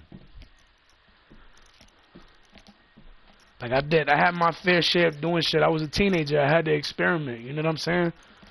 I experimented. I was a teenager. I did my shit. I did my share of shit. And now it's like, I'm trying to settle down now. I've been trying to settle down, actually. Ever since I had my son, and even after the split. After I was having my son, I was ready to settle down. From the very beginning. When my first situation with me and my son and my son's baby mother didn't fall through like I wanted it to, I just did what I had to do. I had to move on. Once I was ready to, I moved on, but this girl, Bree, my baby, who is also known by Bree Nanama, Murder Mommy, Pretty Hitter, shit, what other fucking name? Crystal? All of that shit. She fucked the game up for all the bitches for me. When I say that shit, when I say she fucked it up in a good way. Because she made it hard for y'all bitches. She treated me the way none of y'all bitches did. And she made it difficult for all of y'all bitches. Because then, when y'all bitches started treating me like shit, I was like, why am I gonna sit here worrying about a chick treating me like shit when I got a bad bitch right here and I'm with? I didn't worry. And the thing is, when I was with her, I didn't worry about no other bitches because at the end of the day, I had a beautiful, fucking gorgeous woman by my side. And I was happy with her. She was happy with me. And of course, you always got some hating ass niggas mad because she was with me. She was happy with me. She didn't want anybody else. She wanted just me. She was just an innocent girl at first. You know what I'm saying? Niggas raped her. Niggas beat her. Niggas did all types of shit to try to turn her into something that she wasn't. And she still isn't. They try to make her a hoe. Like, she's not a hoe. She just got raped. And nobody's trying to help her. And anytime I was around, honestly, it seemed like I was the only one trying to help her and everybody else was scared to help her. Because that's how I looked at it. It's like how you see this person here, or how you hear somebody yell rape, or how you hear somebody say help, and you don't fucking actually look out or actually try to help. How you do that? What, because you're not a fucking cop? That don't mean shit. Think about something. That girl gave me her heart like no other bitch has ever given me her heart before. Not even my baby mother. And that says a lot. She gave a fuck about me when nobody else did. When nobody was trying to show me love, she was the one that showed me love. When wasn't nobody trying to respect me, she respected me. When ain't nobody else want to talk to me, she wanted to talk to me. And she didn't just want to talk to me, she wanted to be around me 24/7. When she wanted to talk to me, she wanted to talk to me forever. She didn't want to let me go when she had to let me go. But she knew sometimes that she had to because she had to get shit done. And I did too. And as much as I didn't want to say bye, I'll talk to you in a little bit, babe, and then be like, I love you and hang up, even though I didn't want to say that, to hang up and shit, I still had to because sometimes I had shit to do and sometimes she had shit to do. We never looked at each other differently though. Even when you gotta understand, when she split, when she disappeared on me, she didn't willingly disappear on me. She didn't just say, I'm done with this shit, I don't want to be with you no more. She just disappeared. I didn't hear from her, I didn't see her, nobody knew where she was. She got kidnapped.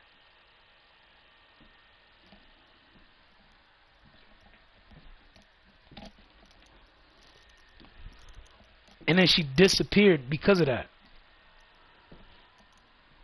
I didn't know that shit. I just knew that I was with her. And then when I was trying to get in touch with her and she wouldn't answer, I didn't understand it. And it was because they were trying to brainwash her. And honestly, motherfuckers 33 weeks ago, almost 34 weeks ago, what you thought them niggas was trying to do to her, Beth, Savannah, what you thought they was trying to do to all of them? And any other female that fuck with me. They're trying to brainwash them, to get them to manipulate their minds and make them believe what they saying and what they talking about is true. And nothing of what they was talking about was true. But everything and every single thing that I ever mentioned and I ever spoke about was true, and they all know it. They was trying to brainwash them to get them to set me up, to get my bitches to turn on me, to have them be the ones that pull the trigger. Think about that. If it wasn't for me saying and bringing up certain things, she got beat so badly. They got beat so badly, they lost their memory. And some of the things that I've been mentioning in the lives helped them remember shit. That's why I kept talking about them. That's why I kept trying to remind people about what the fuck I was talking about what was going on. And it's because if I didn't do that, not only would she have forgotten about me, but shit could have gotten worse for me because they were trying to set me up. And they were trying to have my bitch be the one that sets me up. Think about that.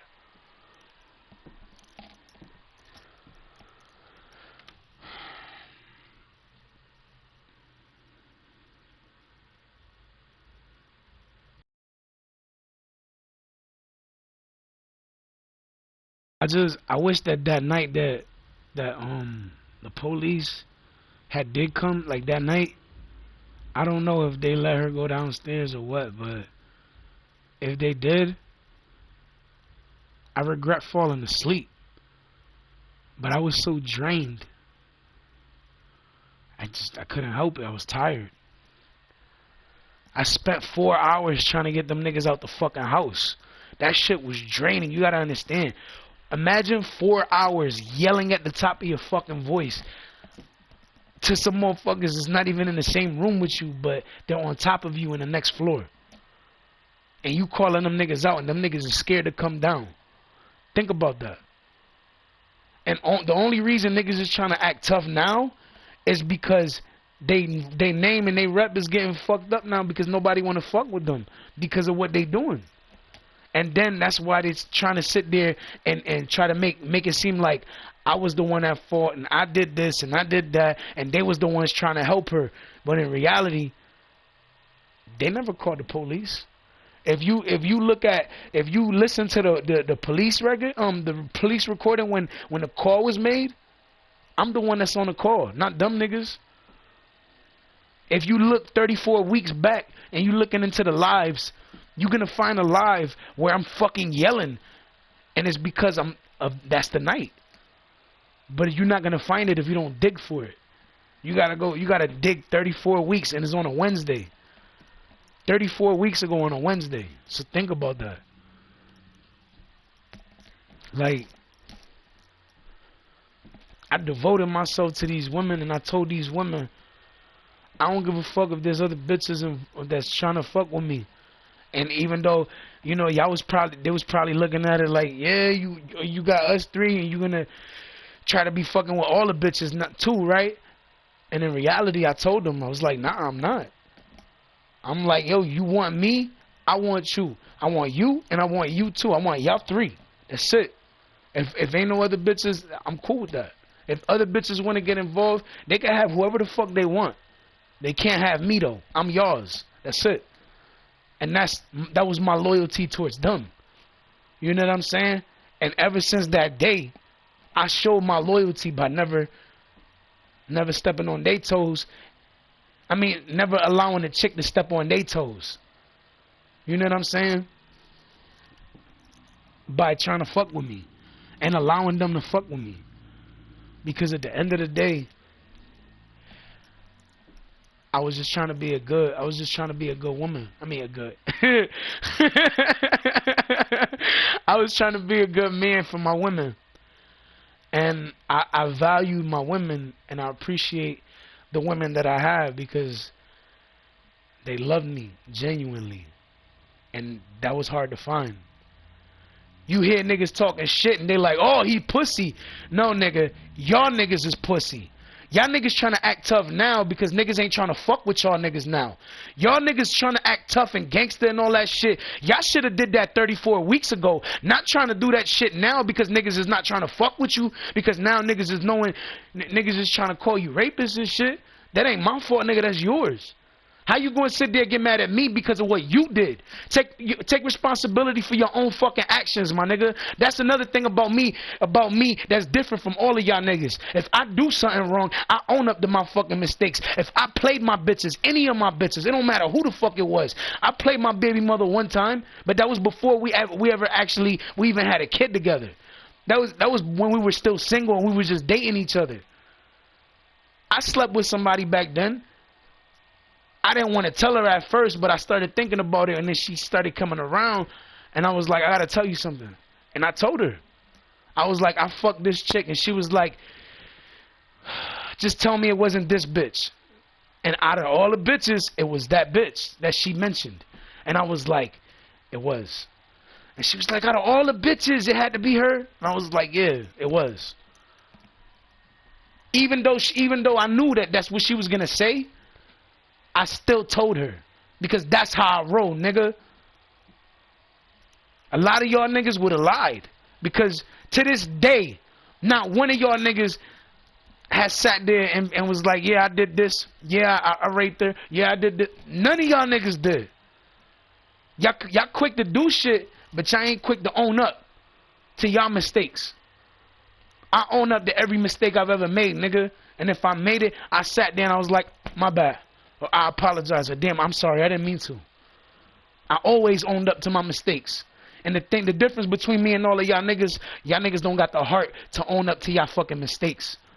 Especially now, because now those mistakes will lead to y'all niggas going to jail. And then once y'all go to jail, you end up being somebody's bitch. After you end up being somebody's bitch, you're going to fight to try to defend your fucking name, and you're going to get killed. That's the end of your life. That's the end of the story right there. That's why y'all niggas are trying to avoid prison, because niggas done told you, nigga, if I catch you in this motherfucker for what niggas is talking about, I'm going to kill you. And niggas is really talking about doing that. And niggas is really thinking about doing that shit to y'all. Because y'all niggas is raping bitches and burning bridges with niggas that y'all supposed to be trying to make bread with. You know how much money more we all could have fucking made had we been working as a fucking team? Mad fucking bread. But y'all niggas want to be doing dumb shit. Y'all niggas want to be trying to steal niggas bread. Y'all niggas want to be trying to do dumb shit. Y'all niggas want to be trying to set niggas up. Y'all niggas want to be trying to take niggas opportunities that to fuck with these bad bitches, because these 3 bad bitches wanted me. And y'all niggas couldn't tolerate the fact that they said no to y'all. Y'all niggas never thought that there was gonna be a bad bitch that was gonna say no to y'all. And there ended up being 3. And they said no to every single one of y'all. Then you try to get these other niggas from the North End involved. And I say that because the niggas that got involved in the situation are the same niggas that went to the West Indian the night that fucking Wu-Tang was out there. And I know because I seen them niggas. Like, you think niggas is stupid? Niggas don't know shit? Niggas don't remember? You think I wasn't there? I met Savannah there. Savannah was there too. 40 had her fucking hand her. 40 had her while he was on the stage with me, handing him a drink.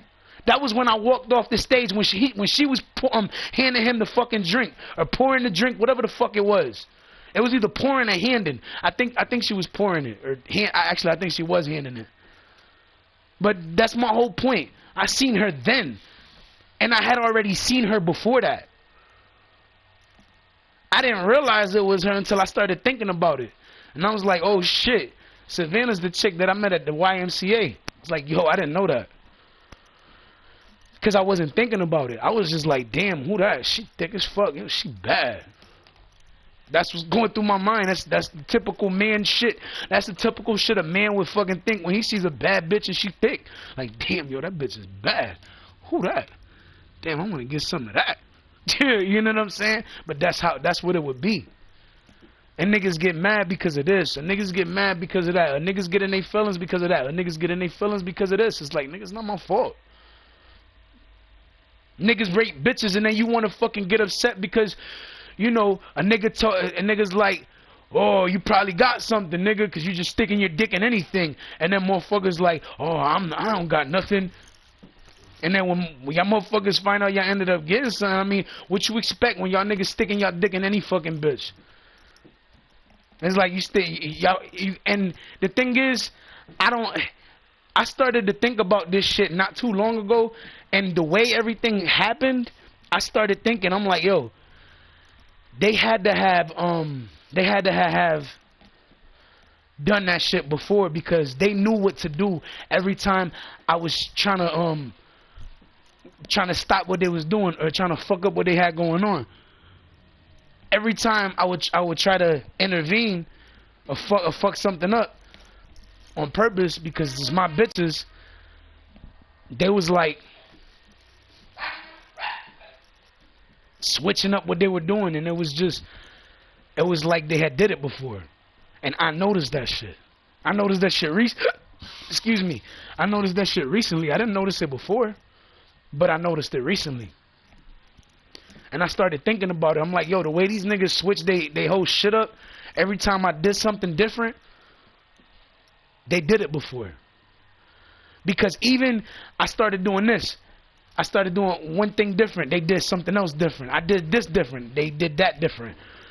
I was going to the other side of town, and I ended up seeing my bitch over there. They tried to stop me from going over there. They knew I was going to see my homegirl, so I was going to chill with her.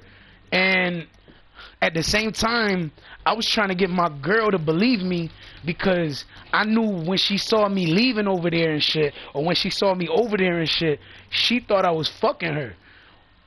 And I was like, I had to address that shit to her, and I had to let her know, like, nah, it's not that type of party. We just cool people. We've been cool peoples for like over 10 years. That's my peoples. Like, that's my smoking buddy. We smoke all the time. And when I say all the time, like, we smoked every day.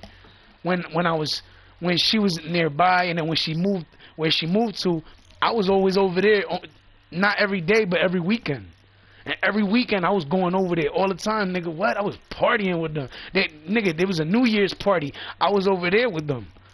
She had a couple of her friends over. I was over, nigga. We was chilling.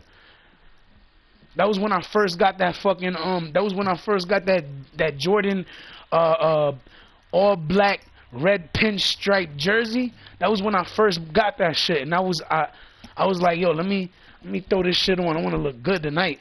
I could have wore one of my other ones, but I was like, nah, I wanted to wear this one, make it special. You know what I'm saying? It was just, we had fun. It was always smoking. When she'd get some shit to smoke, I'd get some shit to smoke. When she had something new, I'd be like, yo, check this out, and I show her some new shit that I got. Like, that's my buddy. Like, that's my friend. You know what I'm saying? Like, I never looked at her as anything else because I was already talking to Bree. And every time I kept running into her, every time I was talking to her, she was like, you better not be fucking no bitches over there, because she knew that I was, like, I told her, I didn't hide it from her. I told her I was hanging out with my homegirl, but we just peoples. It's not like that. And I literally explained that shit to her over and over because I needed her to understand, like, I'm not, like, I'm just cool with her. I'm not fucking her. Like, we just cool. We just smoke. That's it. We smoke together. You know, she smoked some new weed with me. I smoked some new weed with her, and you know, we test the weed out together. And after that, you know, we just we go our separate ways. Sometimes, you know, if she needed help and I could help, I try to help. And if I needed help, which I normally try not to ask, but if I really need it that badly and I need that help, I'll sit there and be like, yo, can you help me? And it's not too often that I would ask, but I wasn't freeloading off of her smokes either. So it was like when I came through, I always had my weed too. And it was like I'd smoke my shit. Sometimes I smoke a whole AFI with them. You know what I'm saying? Just smoking like a chimney. Then it got to the point that niggas started hating because I was always getting weed. And I always had weed. When I say always, every day niggas always smelled some gas, and it was because I always was getting weed. Then niggas started hating about that, and niggas started making sure the weed was getting fucked up before it got to me, so that way when I got it, the weed was just terrible. So no, you know, people wouldn't really want to smoke like that. But I always found the good weed. Even when they try to give me the bad weed, I always found the good weed. And you gotta understand, when somebody gave me bad weed, I either finished it or I got rid of it. And if I got rid of it, it's because I couldn't smoke it at all. You know what I'm saying? But I never took my friends for granted. None of them. But obviously, as you see, these niggas from 33, almost 34 weeks ago, they took advantage of their friend, and look what happened. The fucking city's against them.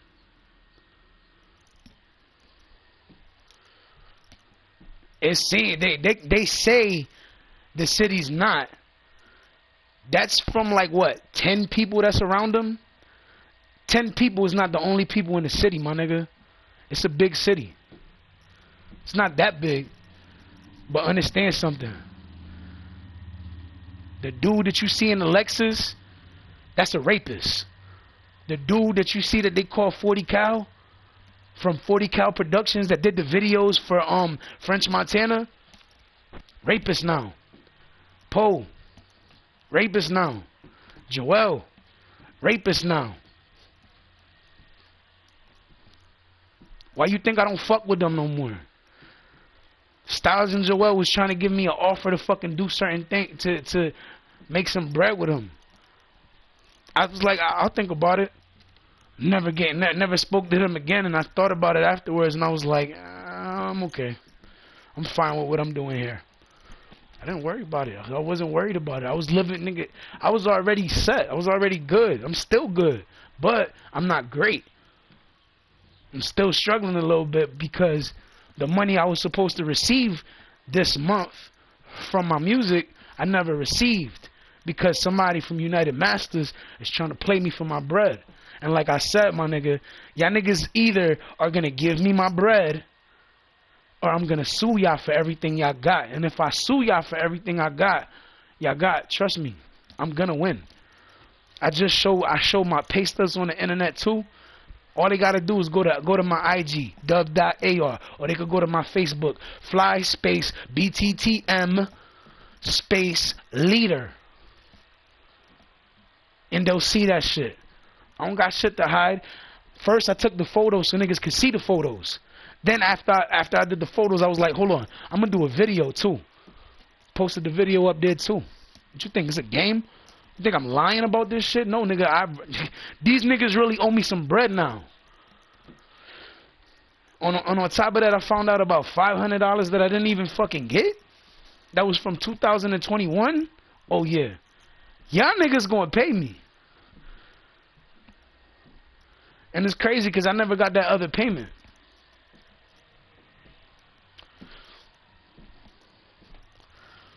And I've been getting paid for months. It's not something that just started.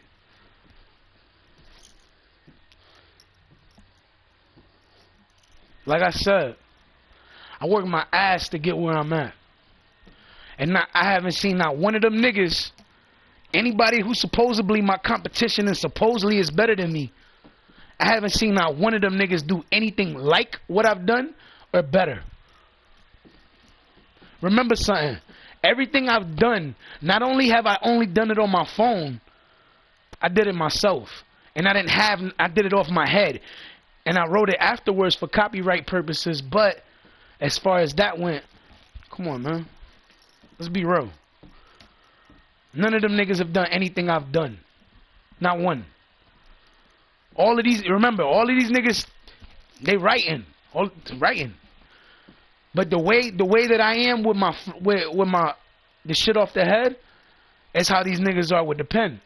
But what they don't understand is my pen game is insane. That new song I just posted, that shit is fuego. Trust me when I say that. I even added punchlines in that shit. Just so niggas can know what time it is. Because when niggas hear that shit, they're gonna be like, damn, okay, hold on, alright. I see you, AR, I see you. That's what's gonna be on niggas' minds when they hearing that shit. Like, dog, it's not no joke, nigga. Think it's a game?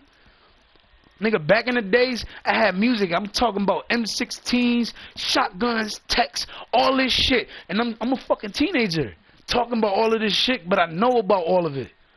That was the scariest shit to a lot of motherfuckers. And then when I left in 2009, the reason why some people thought I died, God bless me. But the reason why some people thought I died was because after I left, a person that we used to chill with all the time after we came from the one-way to the two-way died. May you rest in peace, Mikey, also known as Impact.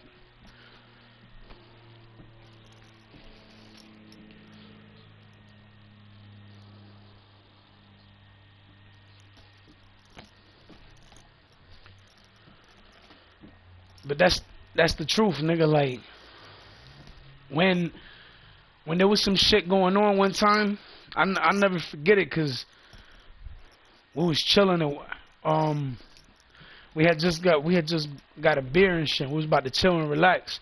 No bullshit. We had just got a Hennessy bottle, and we was chilling. I think we was chilling at Mookie's crib when Mookie used to live across the street from the park, and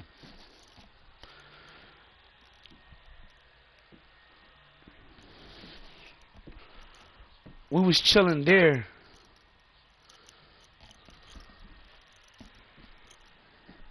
Before that happened, Actually, no. This what I'm thinking about is a different time. That was actually a party.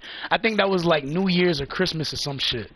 Anyways, what I'm thinking about is when we were all on a block and we was chilling, and he was like, "Yo, he wasn't doing no actually bullshit." Anyways, we was on the block anyways, and prior to the fact that we was on the block, we was all just there, we was chilling. There was some shit going on that we didn't know about, and we seen how he was like all over the place. So he was like here 1 second, then all of a sudden he wasn't. Then he came back around, but then he left again, and then when he came back around again, it was a little darker.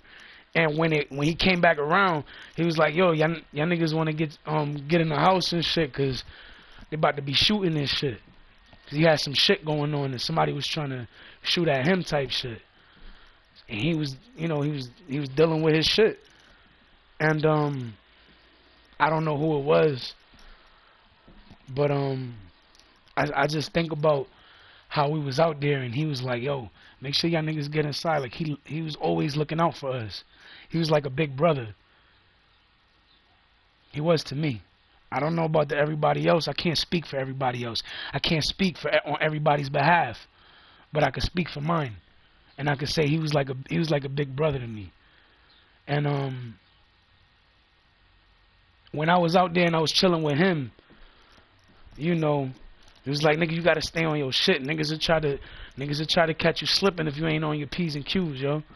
And I actually mentioned that shit in the song before, and that was because he said that shit to me, and I always kept that shit with me. I always thought about it. Before I left to Virginia, I still remember the last time I seen him. It was right in front of my house, literally right in front of my house. He pulled up in it was like a brownish kind of truck or some shit, like light brown, some shit like that, with rims, and it had tents on it. And he pulled up, and I seen when he pulled up, and he was like, what up, boy?" And I was like, "Shit." Came through, dapped him up, and I was like, "Yo, check this shit out." And at this time, I had a Sidekick slide, because at the time, Sidekick slides was popping.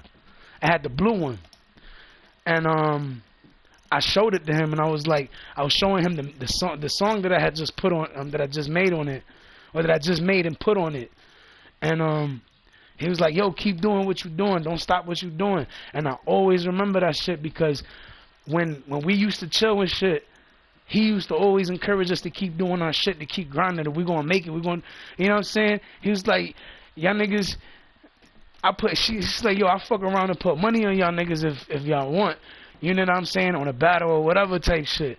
And like, that's what he was saying type shit about us. 'Cause he loved hearing us spit and shit all the time.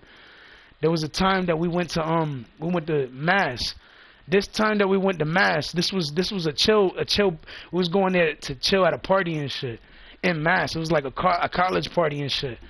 And I remember because we was playing beer pong and all that shit over there. And I don't remember what college it was, but it was probably just the main college and shit there. But anyways, we all went out there. He came out there. Slick was there. What was the other dude's name? I forgot. Sweet. I think that was his name, Sweet. He was out there too. He came out there with us because they was coming too. And then 40 came. I was there. Paito came. I think the dude that's Paito, they called him Torch too. I literally have a photo, and that I took with a camera, and the photos got developed and everything, and the photos that I had, I actually posted them on IG. And if you didn't see them, you can see them. It's like an old photo of me with another one that you see Tone and Paito in the photo. Another one, you see Tone and this other dude that was from Mass. I forgot dude's name, but like we took a few photos, so we remember being there. You know what I'm saying? I wasn't expecting to do a show out there, but that happened. Like everything that we did when we did it, it happened spaced out because it wasn't expected. And it's like after I performed and I was doing the shows at my bar, like I did the show the first week, killed it. Then every week after that, I killed it. But every other week after that first week, I was doing it with 40. But he was doing his shit and I was doing my shit.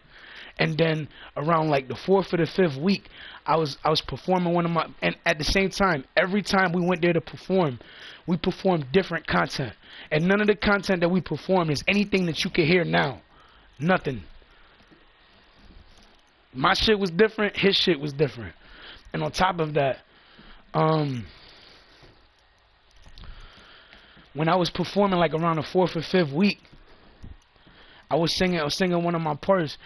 And I was singing one of my songs, and it got to a part where it was like, everybody up north, we live this shit. And it's like, every time I was saying a part that says, we live this shit, everybody in the crowd was singing that shit. So when it got to that part, it was like, we live this shit, everybody down south. And then every time I would say, after I say whichever side, and I would just put the mic to the crowd, and everybody was just saying, we live this shit every time. And it's just, you got to remember, it was the first time everybody heard this song. And for them to just be chanting that shit like that, like they heard that shit all their life, it was a blessing. It was a feeling that's like, that gave me a high like I never felt before. You know what I'm saying?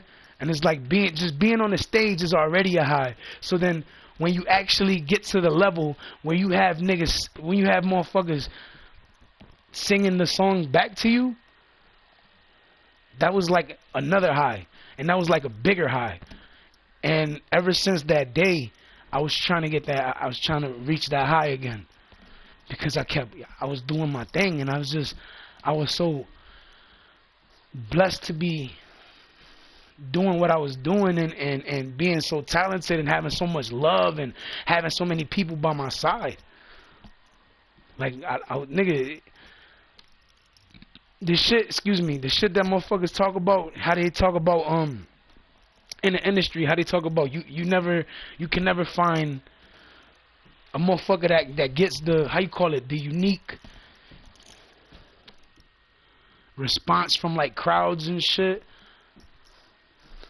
I don't know if I'm saying it right, but like how the feedback that people would normally get originally, like just from hearing something without somebody throwing shade and hating and mad people just showing love, that's hard to find. But that's what I had back in the days. And I was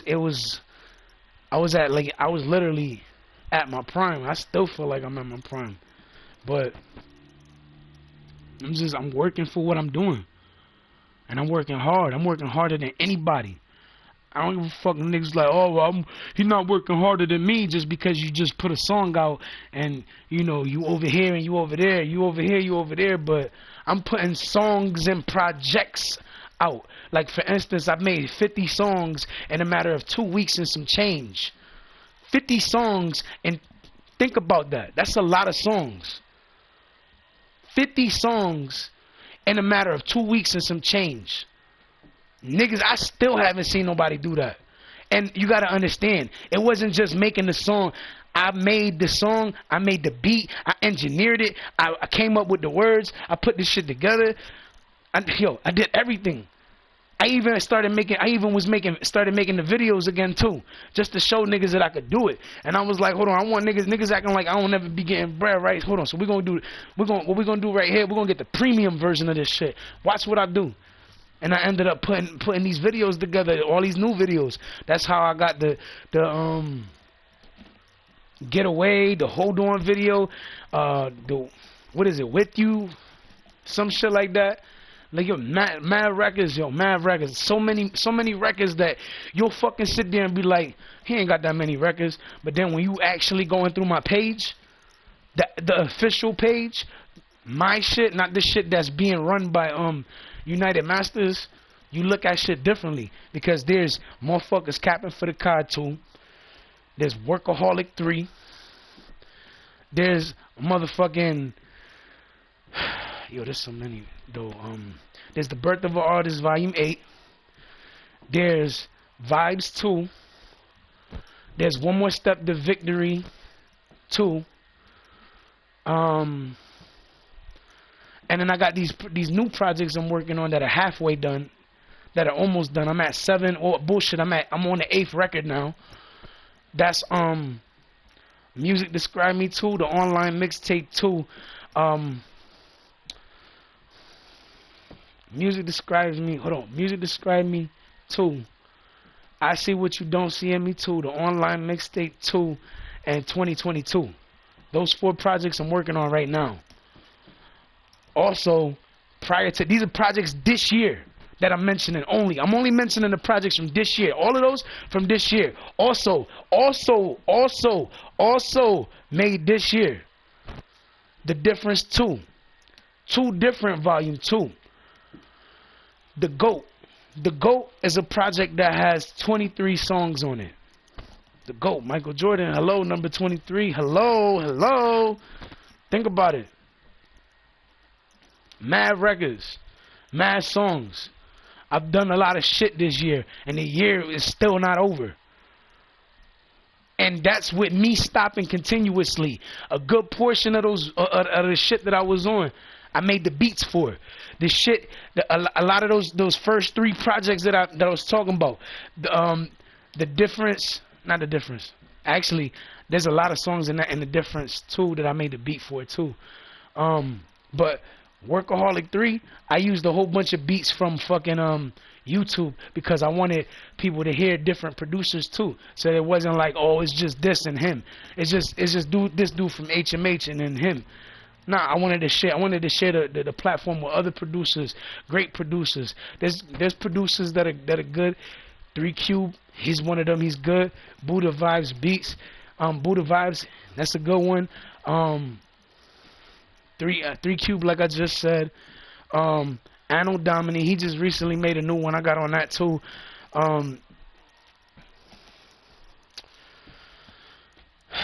So Special, NSM Beats, L Beats, these beats these beat channels that you look them up on YouTube and you're like, oh shit, hold up, these are real beats. Manny Manhattan Music, you know what I'm saying?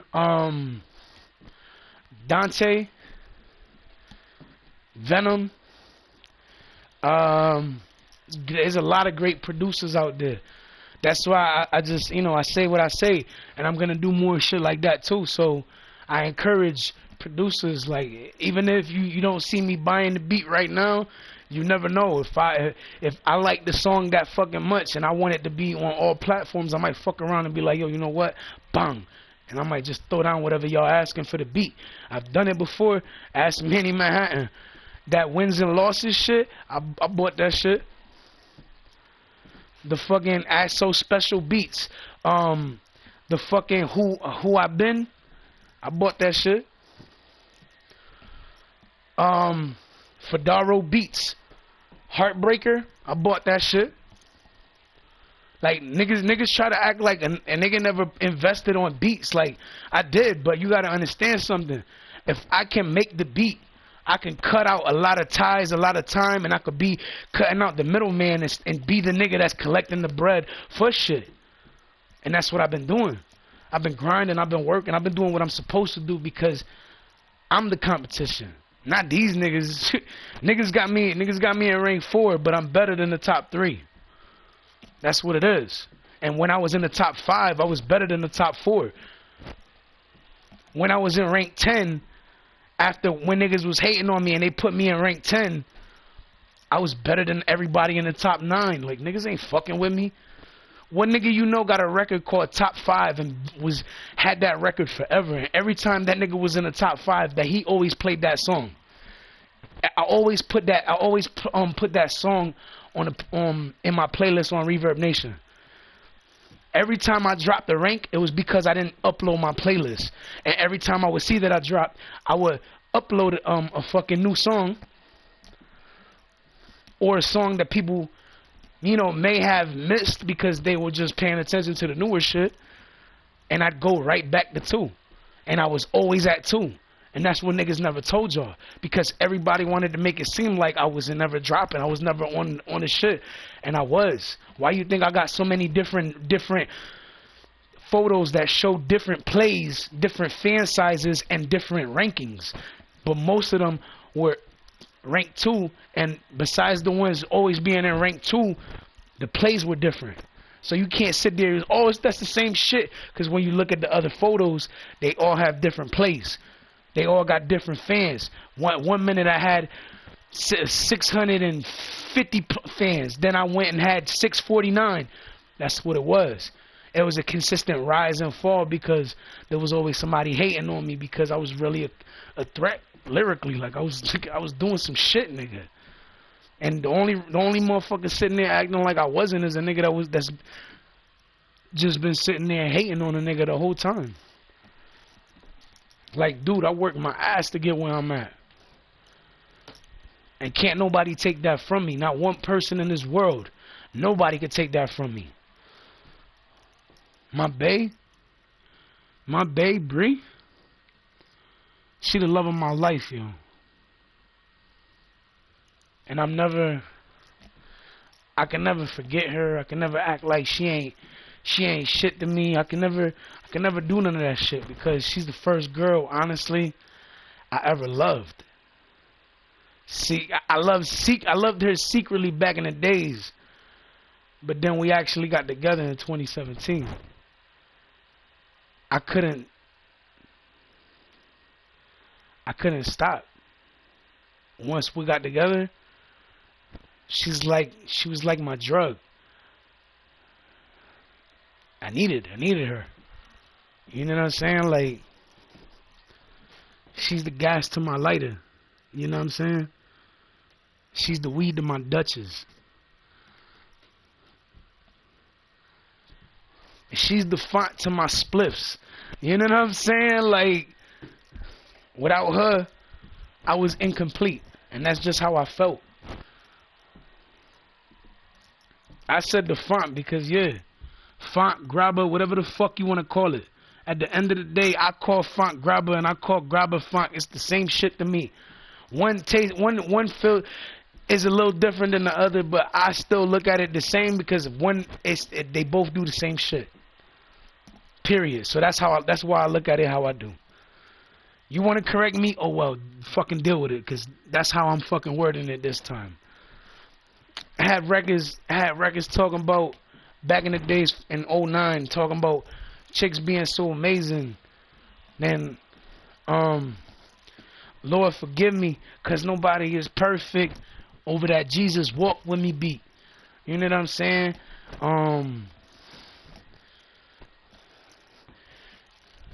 Another one talk about why did you leave me? Some shit like that. Then I said so amazing already. I had so many records, yo. Like, motherfuckers don't understand. Like, I wanted to throw the CD on, but I actually couldn't throw the CD on right now because if I did, it was gonna close out the live. So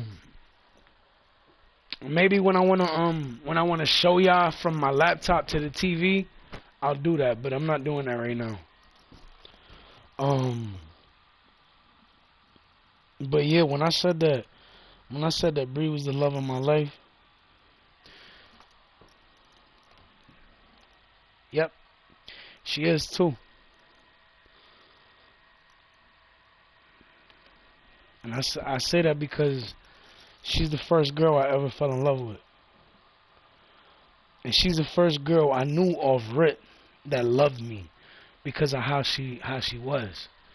How she was with me, how she talked to me, how she looked at me, everything is just, we chilled together. It wasn't just how she looked at me. Like, we spent time together. Like, I actually asked her for her number when we were little.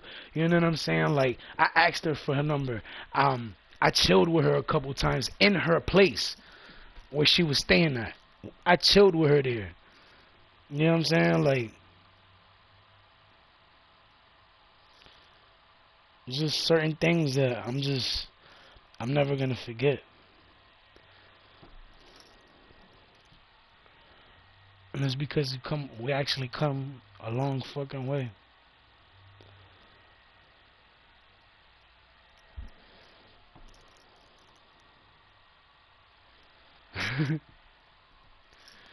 Because they know you there. And nobody else to hold you down. You keep on dreaming. That's another one of my favorite songs too. But a lot of good memories though, and I've done a lot of shit, and I've done shit that I still haven't spoken about, but it's okay. I just wanted to go down memory lane real quick, say some shit. I ended up talking 2 hours and 35 minutes, nigga. That's crazy. I wasn't even trying to do that. I was just trying to talk for a little bit. That little bit turned into hours. You see what I'm saying?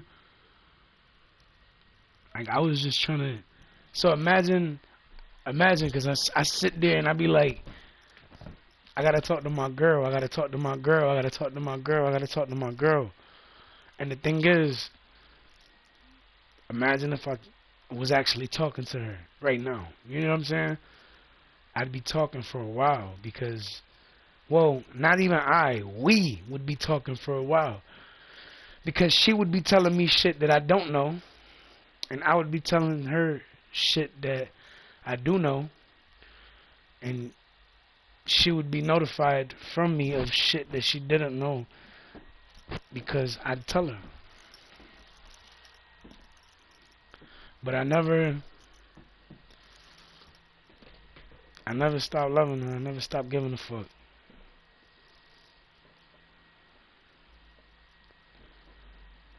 Because if I ever did stop giving a fuck, I wouldn't give a fuck now. If I didn't give a fuck, them chicks would still be getting raped and beaten and, oh Lord, who knows what the fuck else. You know what I'm saying? But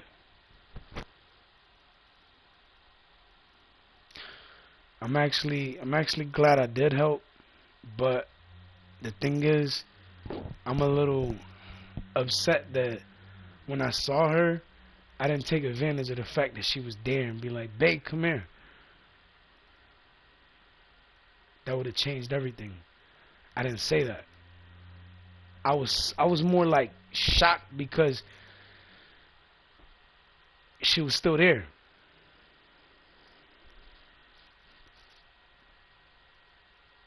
And she was scared a little bit because she had them niggas telling her something, and what they were telling her wasn't even true. They was just filling her head with bullshit to try to brainwash her. And it didn't work. And then they ended up beating her badly, and she lost her memory a little bit, and I hope her get it back because I never stopped going live, and I never stopped mentioning the lives. I never stopped sending her the live invites to make sure that she remembered me. Me. Not who they were trying to image me to be in her head that night. Like, she loved me for me. And I could never forget that because I love that girl with all my heart. And I miss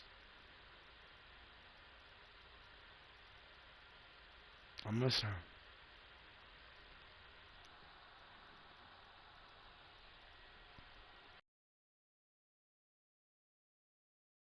I love you, baby. I'll talk to y'all later. I'm about to close out this live.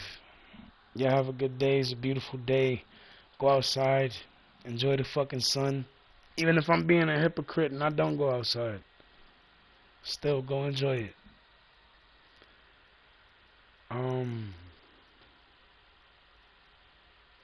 To my bays, I love y'all. Message me when y'all can. And if y'all can't, I'm here whenever y'all do. To everybody, buy the albums, buy the projects.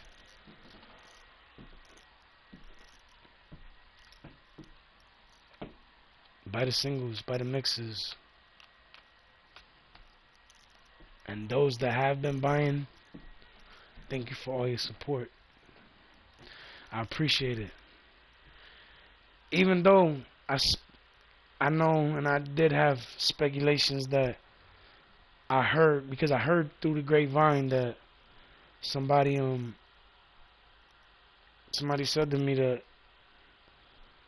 I made over 100,000 through the music, and somebody is trying to keep that shit.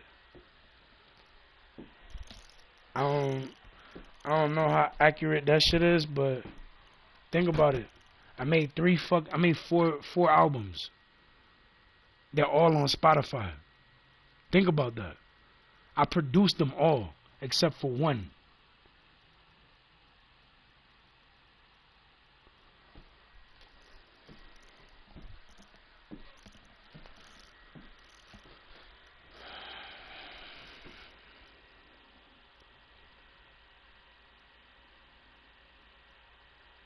Pray to God this shit get better, cause I'm tired of struggling. I'm tired of bullshit.